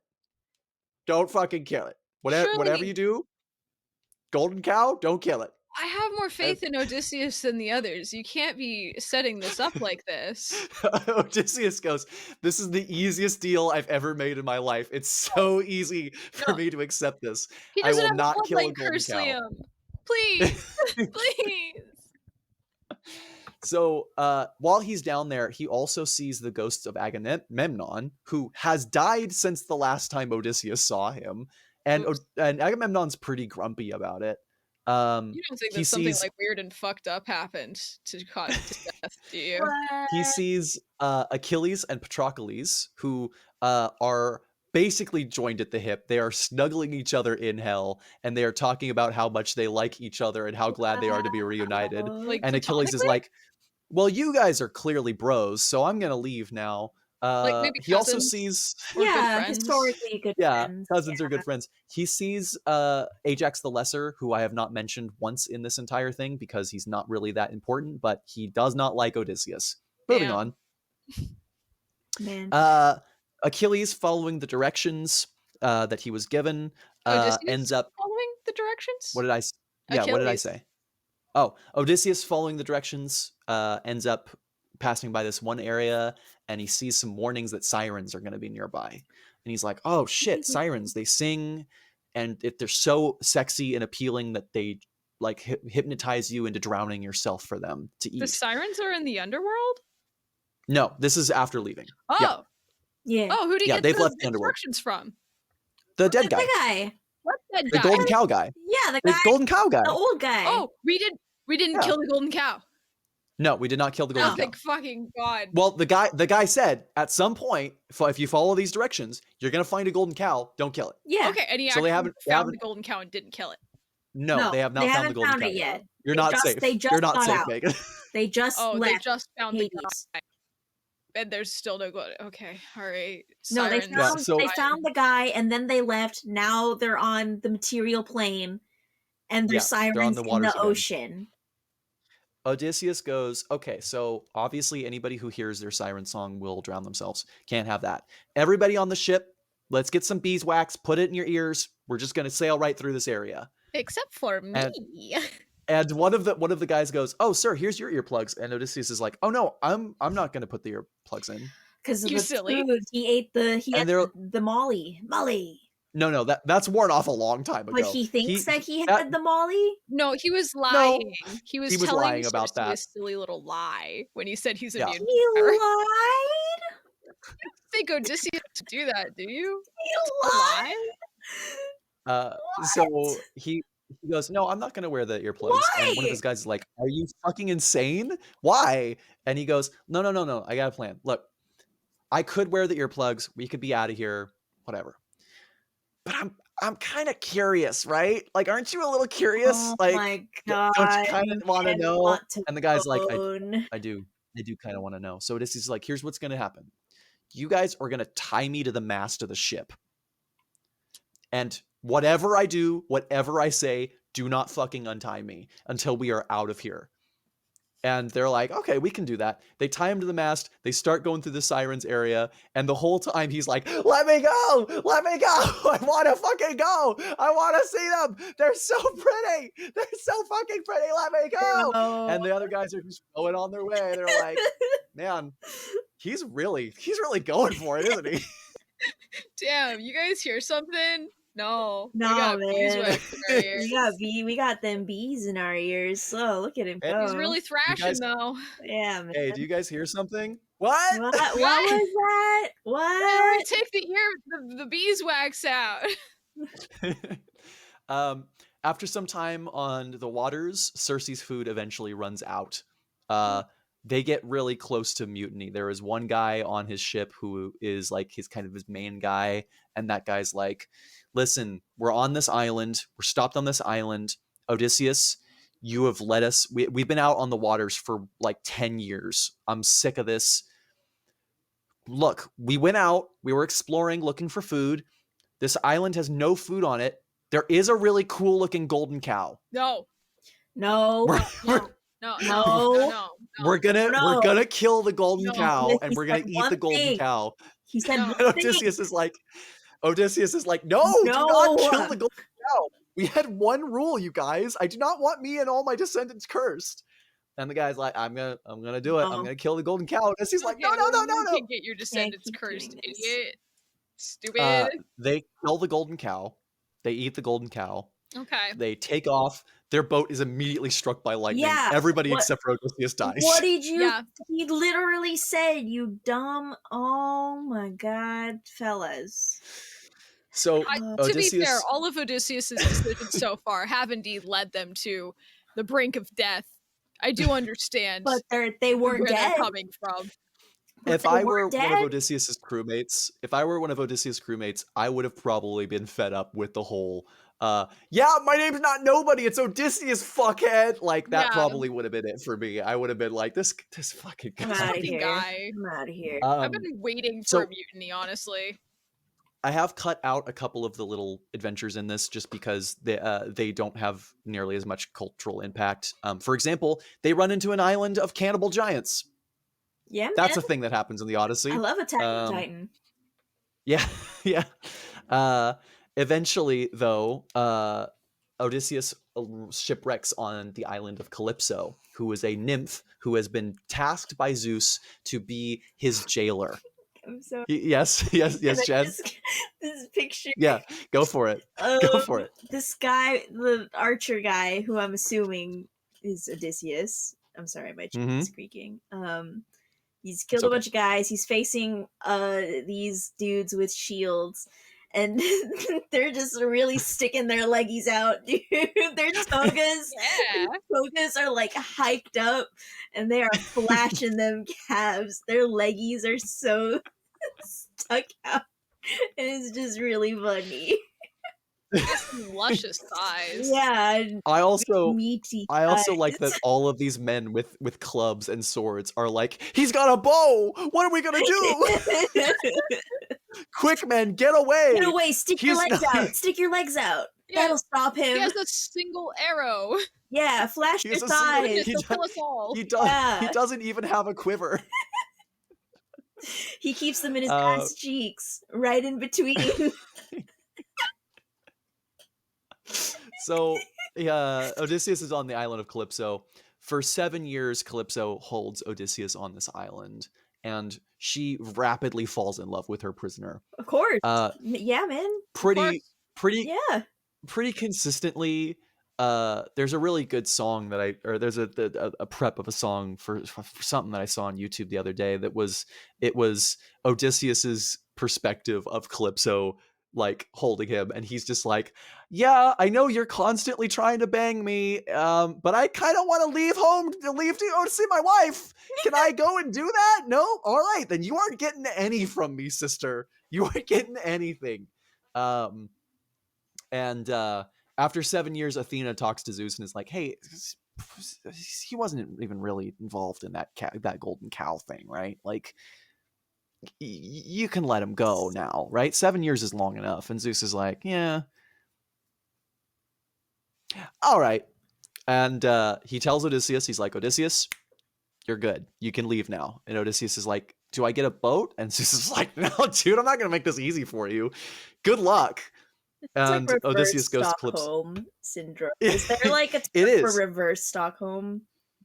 I do not know. Man. But Odysseus goes over to Calypso and he's like, hey, Calypso, had a really great time here, you know, me being your prisoner and all. I really like you. I know that you and I busted it down Diggy style, you know, a lot. Yeah. And I had a good time with that. But I gotta go to like my wife now. And she's like, oh, Oh. okay, well, I understand. I wish you luck, and I am going to sit here and I'm going to cry for a really long time after you leave. And he's like, great, we're on the same page. See ya. Peace. Oh my god, dude. Bro. So, No bloodline curse, though. You'll note. Yeah, he's still no bloodline curse. But She doesn't He's curse he's the bloodline. scot free. Well, see, if they were busting it down Diggy style for 7 years, it would be really dicey for her to curse his bloodline. Considering she might like Also, have his his, kid. considering that Thyestes and his daughter only had to do it once to have a kid, Odysseus's pullout game must be really, really good. He's really managing to avoid might having be any infertile. bastards. Oh no, actually, you know what? I think there are some versions of the myth where Calypso has a bunch of kids by him. So never mind. There's also a version where Circe also has a Yeah, kid. yeah. No, Circe definitely does. Yeah. Yeah. man. So Um, not doing great with the bastard children. I Really. did exactly what everybody's been doing through all of history, where I rewrote this myth to tell it more effectively, and then forgot that there was an original version, and just like, my version is real. My version's the one. And then if Jen ever tells anyone the story of the Iliad Yeah. and the Odyssey, they're gonna be getting some real not correct things. Some really heavily cut down stuff. Yeah, genuinely, if I were to ever do that for whatever reason, I think I would just be like, there was a picture of these dudes and they were sticking their legs out real far. Just really sticking them leggies out. That's your Odyssey. Yeah, this is my Odyssey. Yeah. Well, Odysseus, after 20 years almost, Jesus, finally returns to his home island. Okay. Yay. In his absence, 100 suitors have begged for Penelope's hand in marriage. Damn. Odysseus' son, Telemachus, who you will remember as the boy in front of the plow, has now grown up. Telemachus? Sorry, you're right. Telemachus has now grown up into a young man and was told by Athena that his father was still alive. Wow. Searching for his trail, his trail ends up leading him eventually to Sparta, where he meets Menelaus and Helen of Troy, now back to being Helen of Sparta. Man, that really was rip Paris. Paris is super fucking dead. Yeah. He's so dead. R.I.P. Yeah. He goes to Telemachus goes, hey, did you ever find out what happened to my dad? And Menelaus is like, oh no, we left Troy and then he just never showed up again. But that happened to a couple of people too. I know my brother got home and then was immediately murdered. Yeah, it's not super important. Sorry, I can't be more help. But one thing that Telemachus notices is that that Menelaus and Helen are actually pretty happily remarried. Like, there's a whole thing where it's like, yeah, that's kind of a thing that happened, but we're good now. Only made their I'm bond glad that stronger. we did this whole war and we really didn't have to, and nothing really changed except for the thousands and thousands of lives lost. Yeah. Ain't that the way? When Telemachus returns, he meets Odysseus disguised as a beggar. Odysseus reveals his identity to him, and the two return and scout out Odysseus' castle. And Odysseus' old dog, Argos, is one of the only people to recognize Odysseus in his disguise. Penelope, who is also very clever, meets the beggar and suspects his true identity, and she teases him about finally giving in to her suitors. She goes, listen, you're a strange old man who's wandered into my castle.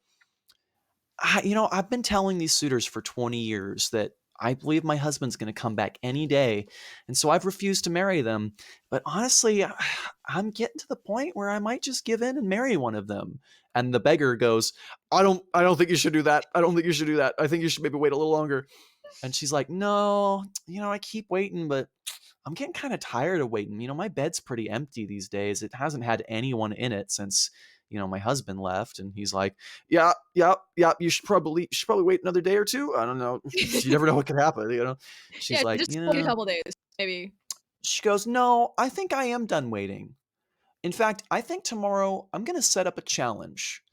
I want a husband that was just as good as my last husband, so I'll set up 12 axe heads. He's got this old, really powerful longbow that, he didn't get to take to war with him because it was kind of an artifact. It was a whole thing.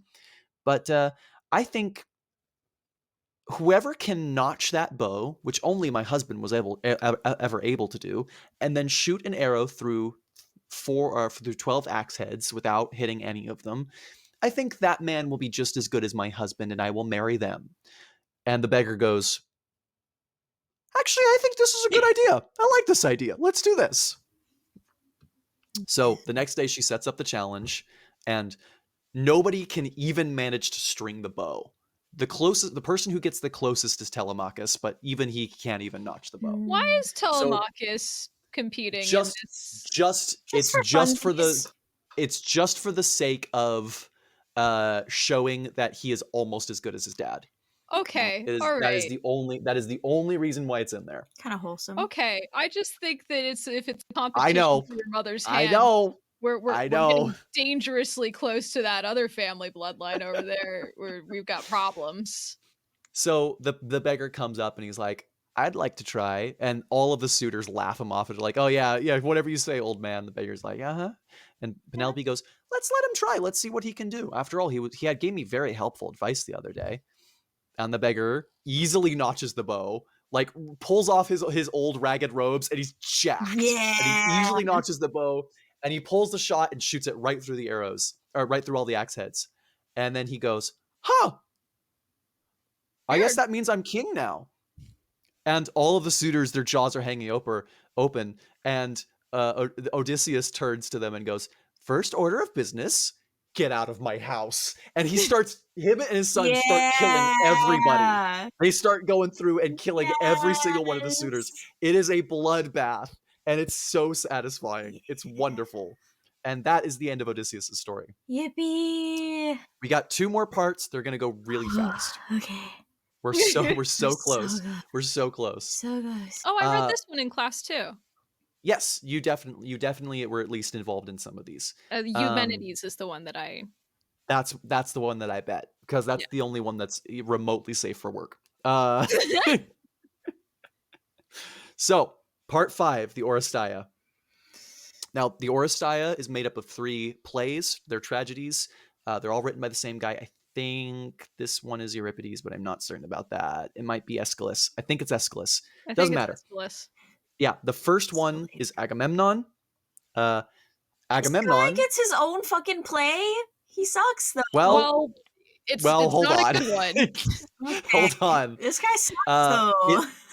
This one is my favorite. This one is my favorite of the 3. Oh, I'm sorry. So, no, it's okay. It'll be your favorite in a second too.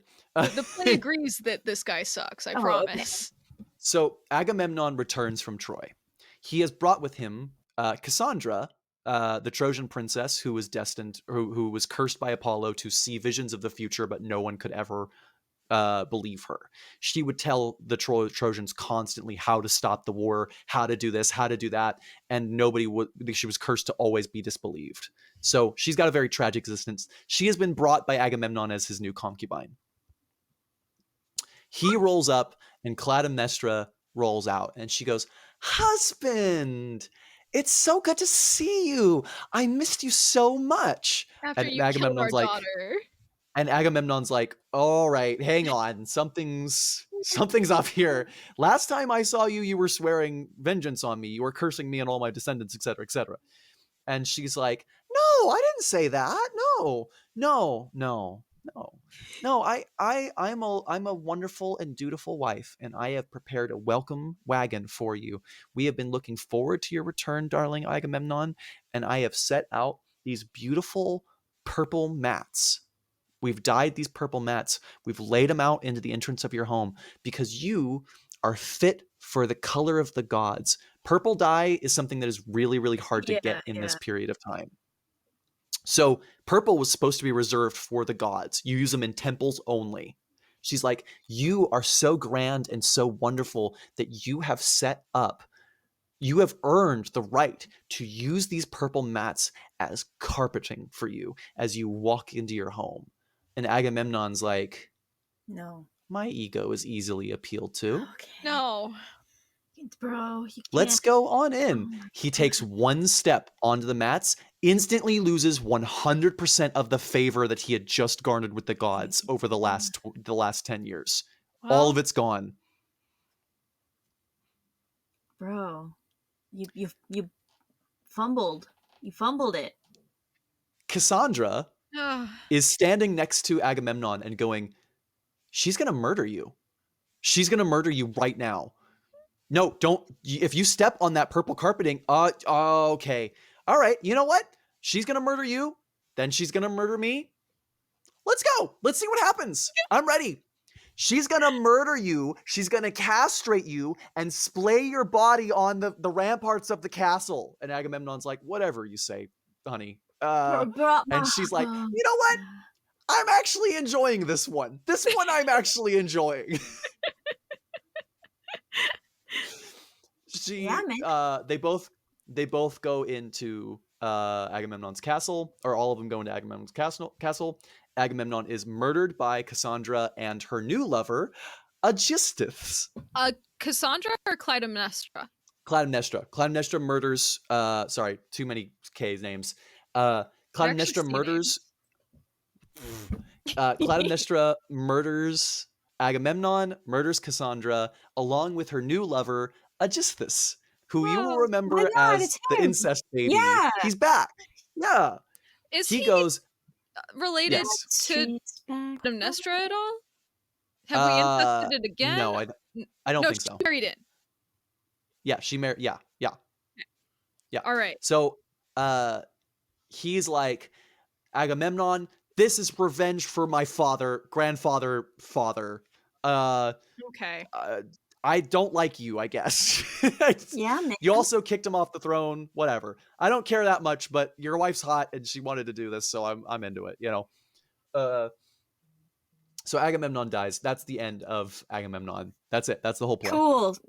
A whole Yeah, play pretty for good. him to step on some purple rugs and die. And then die. Yeah, and get murdered castrated. by- Yeah. The castration part's important. Next up is the libation bearers. So Agamemnon's son Orestes ends up escaping and flees to, I think, Thebes for a while. Mm-hmm. Yeah. He Thebes. ends up coming back. Yeah, he ends up coming back and meeting his sister Electra. Whoa. And Electra is relax. Electra is at her tending her father's grave. She's pouring out a little bit of wine onto the grave, and that is a ritual called a libation. Whenever you see that, like, pour one out for the homies, Yeah. they are actually replicating that technique. And the whole idea is that you pour a little bit of wine out for the dead so that the dead can have a sippy too. Yeah, I would want a sippy. Right? Are you holding open your eyes so that you don't fall asleep? No. Is that what's happening here?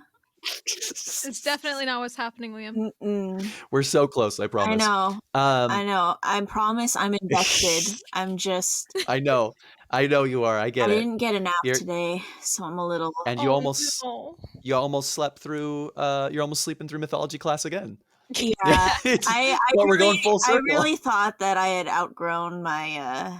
No, this is just like high school all over again. So, Electra gets to talking with Orestes, and she's like, "You're back. That means you can be king. You're gonna help me murder our mother and her new husband." Okay. And Okay, Orestes is like, sure. I'm not 100% sure I'm comfortable with this plan. She goes, "No, this is what's happening now. I am the boss." And he's like, "Okay, all right, I can roll with this." Yeah. Clytemnestra has been having nightmares and has not been sleeping very well. She's been plagued by the ghost of Agamemnon. Orestes sneaks in to the castle one night, murders Aegisthus, then faces his mother. And he's got a moment where he sat in between his sister, Electra, and his mother, Clytemnestra. And Clytemnestra is saying, "You do not have the right to kill me. I was avenging your sister, Iphigenia. I had a right to avenge my daughter. Agamemnon was a fucker, and he had lost all favor with the gods. True. You have no claim here to do this. Based. Yeah. And Based. Electra goes, but we have a right to avenge our father and the kingdom that you stole from us. You gave it to a stranger because you were so enraged by Agamemnon's stuff. What about us? We deserve justice for us as well. Agamemnon sucked, you guys. Your dad sucked. I'm sorry, but he sucked. He sucked. He sucked. Eventually, Like a Orestes, sick bloodline curse kind of level of Yeah, suckage, like I would really say. bad. Just bad. eventually, Orestes has a decision to make, and he chooses to kill Clytemnestra. Bro. Man. End of libation bearers. On Okay. to the Epidanes. Fucking men. Eumenides. Eumenides. Boy, that wasn't even close to right, was it? Not at all. The Eumenides features Orestes. Has been hunted by a couple of goddesses called the Furies. Their whole thing is that they punish men who harm women. Yes. And he harmed women. Yes. He did harm women. He did harm Say sorry, women. women. Go get him, Furies. Well, go get him. They don't want him to say sorry. They want to kill him. Yeah. And like brutally. Too. Yeah. Yeah. As they should. As they should. So Orestes is like bouncing around from place to place trying to outrun these fucking Furies, and he eventually goes to Athens, and he goes to the temple of Athena and talks to Apollo, and he's like, guys, look, I was just doing what I was told to do, and like here's the thing, I am honor bound by the gods' own command to avenge my father, but the gods also say I'm not supposed to hurt women, and the Furies are after me. What the fuck am I supposed to do here? And Athena goes, oh yeah, right. I guess that doesn't really make a lot of sense. You know what? I've been working on something. I've been kind of workshopping an idea. It's called a court and a trial. Let's like do this. Let's set this up. Let's put you on trial. Let's put you on blast in front of 12 Athenians. Yay. And Orestes is like, can I get like Mycenaeans, like people that are from my city? And she's like, nah, no. This is written by an Athenian. We're doing Athenians. And he's like, okay. All right, cool. So he gives a plea and explains the situation. Basically the same choice, that like the same stuff that was said at the end of Libation Bearers. The jury ends up hung. 6 people in favor of you are guilty, 6 people in favor of you are innocent. Eventually Athena ends up being the tiebreaker. She decides that Orestes, you are not to be held accountable for the murder of your mother in revenge for your father. We're going to let this go. Oh, Jen is so upset by that decision. You're telling me the man wins. All I'm learning from this whole thing is that men fucking suck. That's it. What? That's all. Yeah, we do. That's all I'm who's getting from this. From a Greek mythology? You know who really sucks? Achilles and Patroclus. Yeah. Each other. Yeah, they do. Really good friends historically. Yeah. Really good friends. Really yeah, good friends historically. Super, yeah. Cousins even. Historically. Cousins even. Yeah. So Athena, after seeing this trial thing that didn't work, ends up going, you know, this trial thing is a really good idea.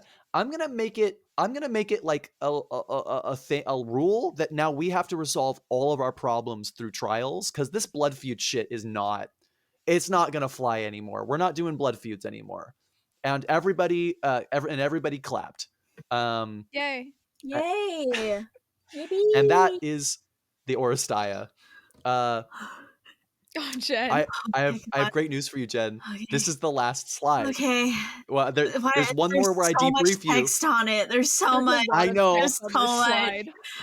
It'll go fast. I'll do this for you. Okay. For your context, that last slide only took us 10 minutes. Okay. So that whole trilogy only took us 10 minutes. Okay. Part 6, the final part. Okay. The Aeneid.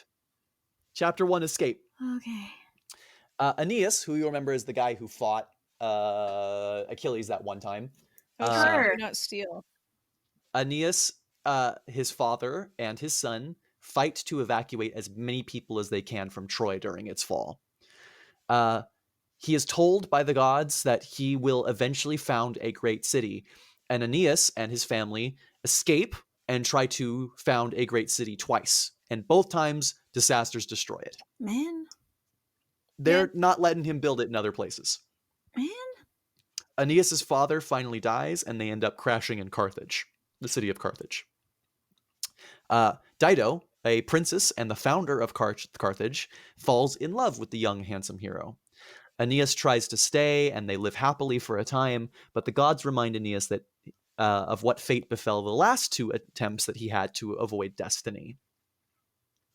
Aeneas finally leaves Carthage, and Dido, pissed, builds a funeral pyre built of all of their shared belongings and everything he left behind, sets herself aflame in full view of him, and then stabs herself with a sword that he left behind. Girly, he ain't worth it. He left your ass. Hello?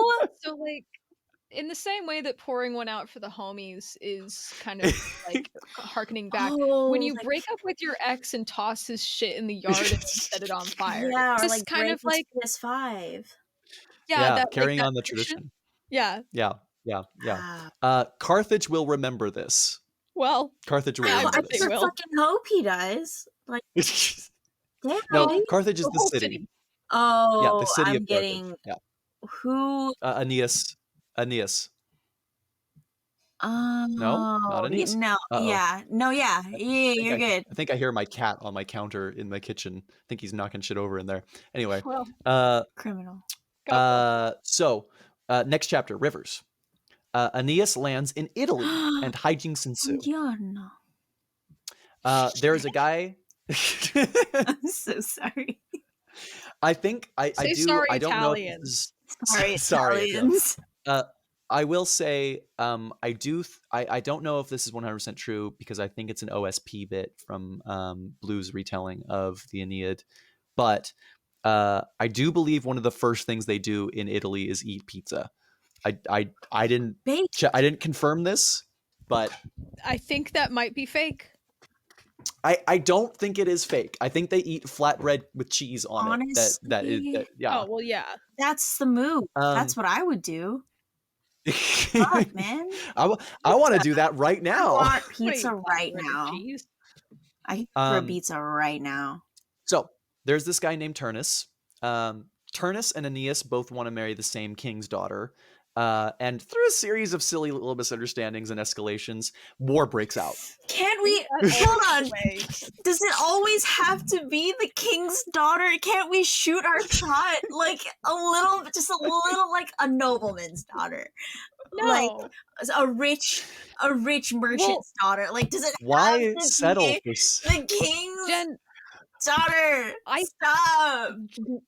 Greece was made of a bunch of city-states. I don't think they really had nobles. They just had a bunch of kings of small locations. Okay, then like a rich person. Be a king's daughter.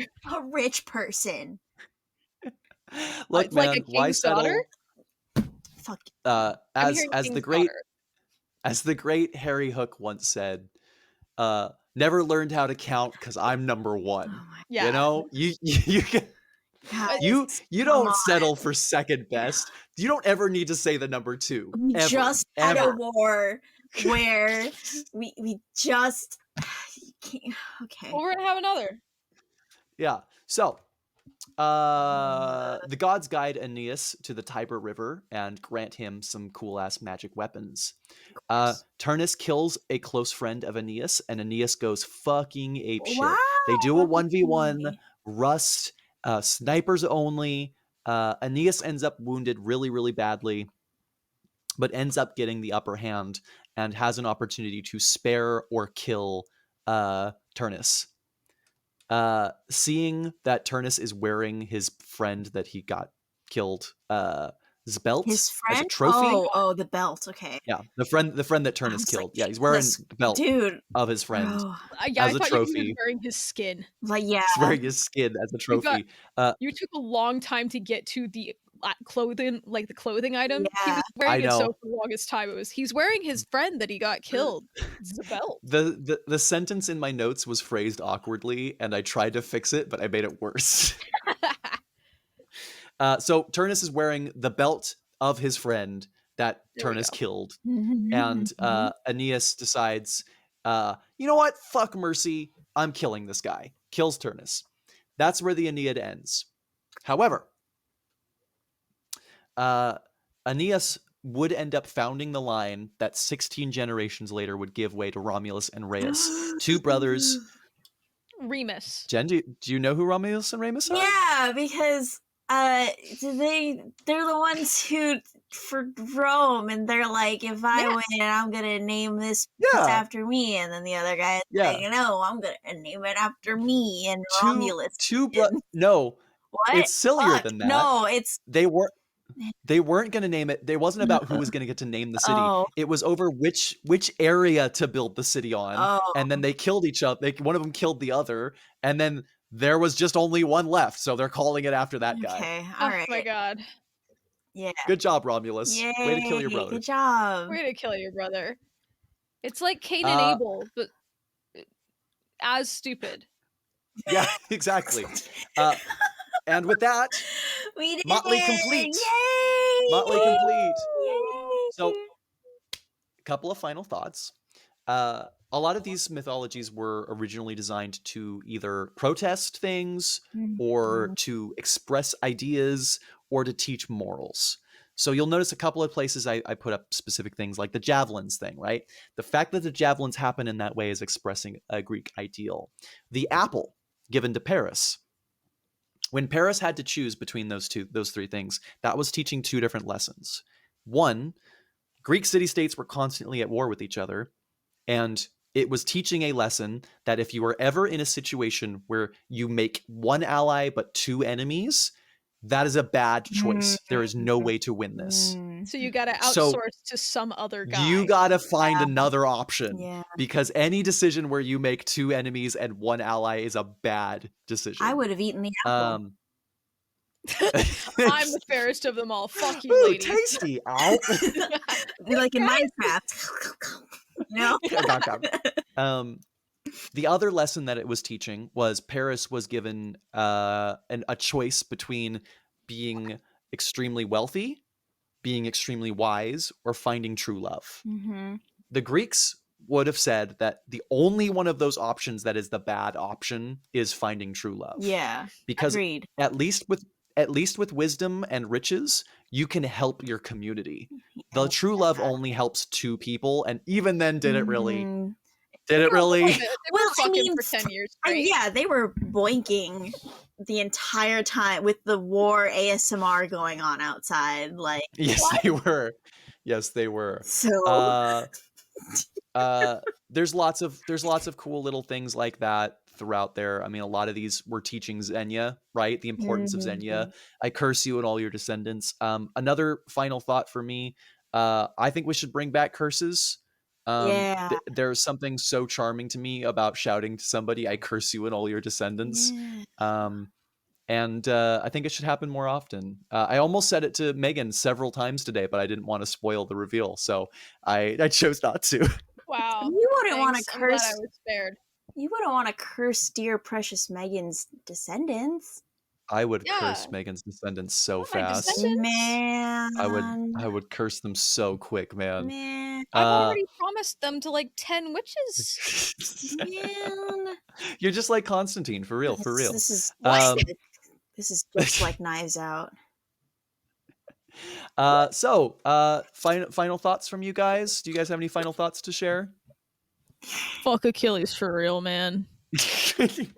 Yeah, man. Is that it? I do not like him anymore. You don't like him anymore, even though he had some brief moments of sentience.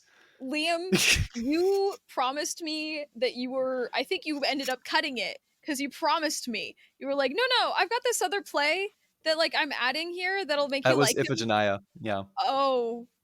That was the one where he's weird about it for a little bit, but then he's like, oh, actually, this girl's kind of cool. Maybe I'll fight for her instead of for me.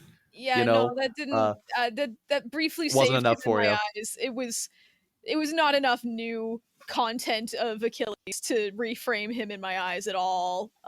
Fuck that guy. What about you, Jen? How are you feeling? Eepy, but it had nothing to do with this. I enjoyed it. That was fun. It was definitely more interesting than when I received it. I don't actually, no, I think most of this I did not, because I didn't go to an art school, you guys. I went to a public school. and You might have maybe gotten the Odyssey, no, we did but not. that's it. I am Well, I am pretty sure we did not read Odyssey. I'm pretty sure we mostly did like the Shakespeare plays, Hmm. Oedipus, Yeah. Othello. I remember that one because Yeah. I didn't finish it. That one's also a Shakespeare play. yeah, Yeah. that's Oh, not fuck. Yeah. that's not a Greek myth at all. Public school education, you guys. Anyways, my favorite Don't blame character. this on the public school education system. Yeah. Blame this on your naps. I Uh, was leaving yeah. me. Who are your least favorite and favorite characters from Least this favorite, little saga? Agamemnon can go fuck himself. Hate that guy. The hits don't stop coming with him, They really, do just they? really, it was really just like cool deer, bro. Ooh. It was Ooh. just one And then bad take after another. and then he did that 7 more Yeah, times. and it's Yeah. like, bro, Yeah, come on. I mean, honestly, I think really did not learn. every man in this story has been a colossal disappointment, but that's just like men in general. So, you know, I liked Patroclus. who's he Patroclus? again? Who's that guy? Uh, He was Achilles' very good friend. Oh and yes, he yes, yes. yeah, I liked him. He's yeah, the and only he died. man to exist ever. Mm. Um, Yeah. Yeah, my favorite we've erased all of character. the other ones. Yeah, my favorite character was the goddess of with Discord, the apple. Eris. Yeah. I Yeah, mean, yeah. like She has she one line in my notes, but she really leaves an she impression, had doesn't she? one goal, and boy, did she fucking do it! Like, and just like with the most minimal effort possible. That's just like efficient, dude. That's based. I also think maybe I should read Song of Achilles. I don't know. I think you might like it. have a copy of it if you want. Oh my god. Who's your favorite character, Megan? My favorite character, Jen makes a very good argument for Eris, but Jen already picked Eris, so I can't do that. She's mine. I did like Iphigenia. She was cool. I agree with Achilles yeah. on that. She was based. If you cool.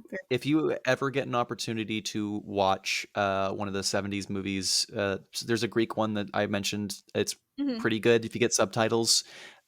She rules in that, and you really get it's a slow movie. It's a Greek movie from the 70s, but like Yeah. if you are willing to sit through some slow scenes, she's got a couple of really killer monologues in that are pretty excellent. Yeah, she rules. All right. Well, I have a secondary favorite character though, because Iphigenia was in it very much. My secondary favorite character is Clytemnestra. Yeah, I'm shocked. I'm shocked. I liked her too. Based. Purple Rug. Yeah. She did not deserve Rug? the hate that she got from her fucking kids. Mm-mm. Yeah. Ungrateful. Ungrateful. Yeah, and least favorite characters, Megan, I think you already said Achilles, and Jen, you already said Agamemnon. Yes. Yeah. I'm sorry.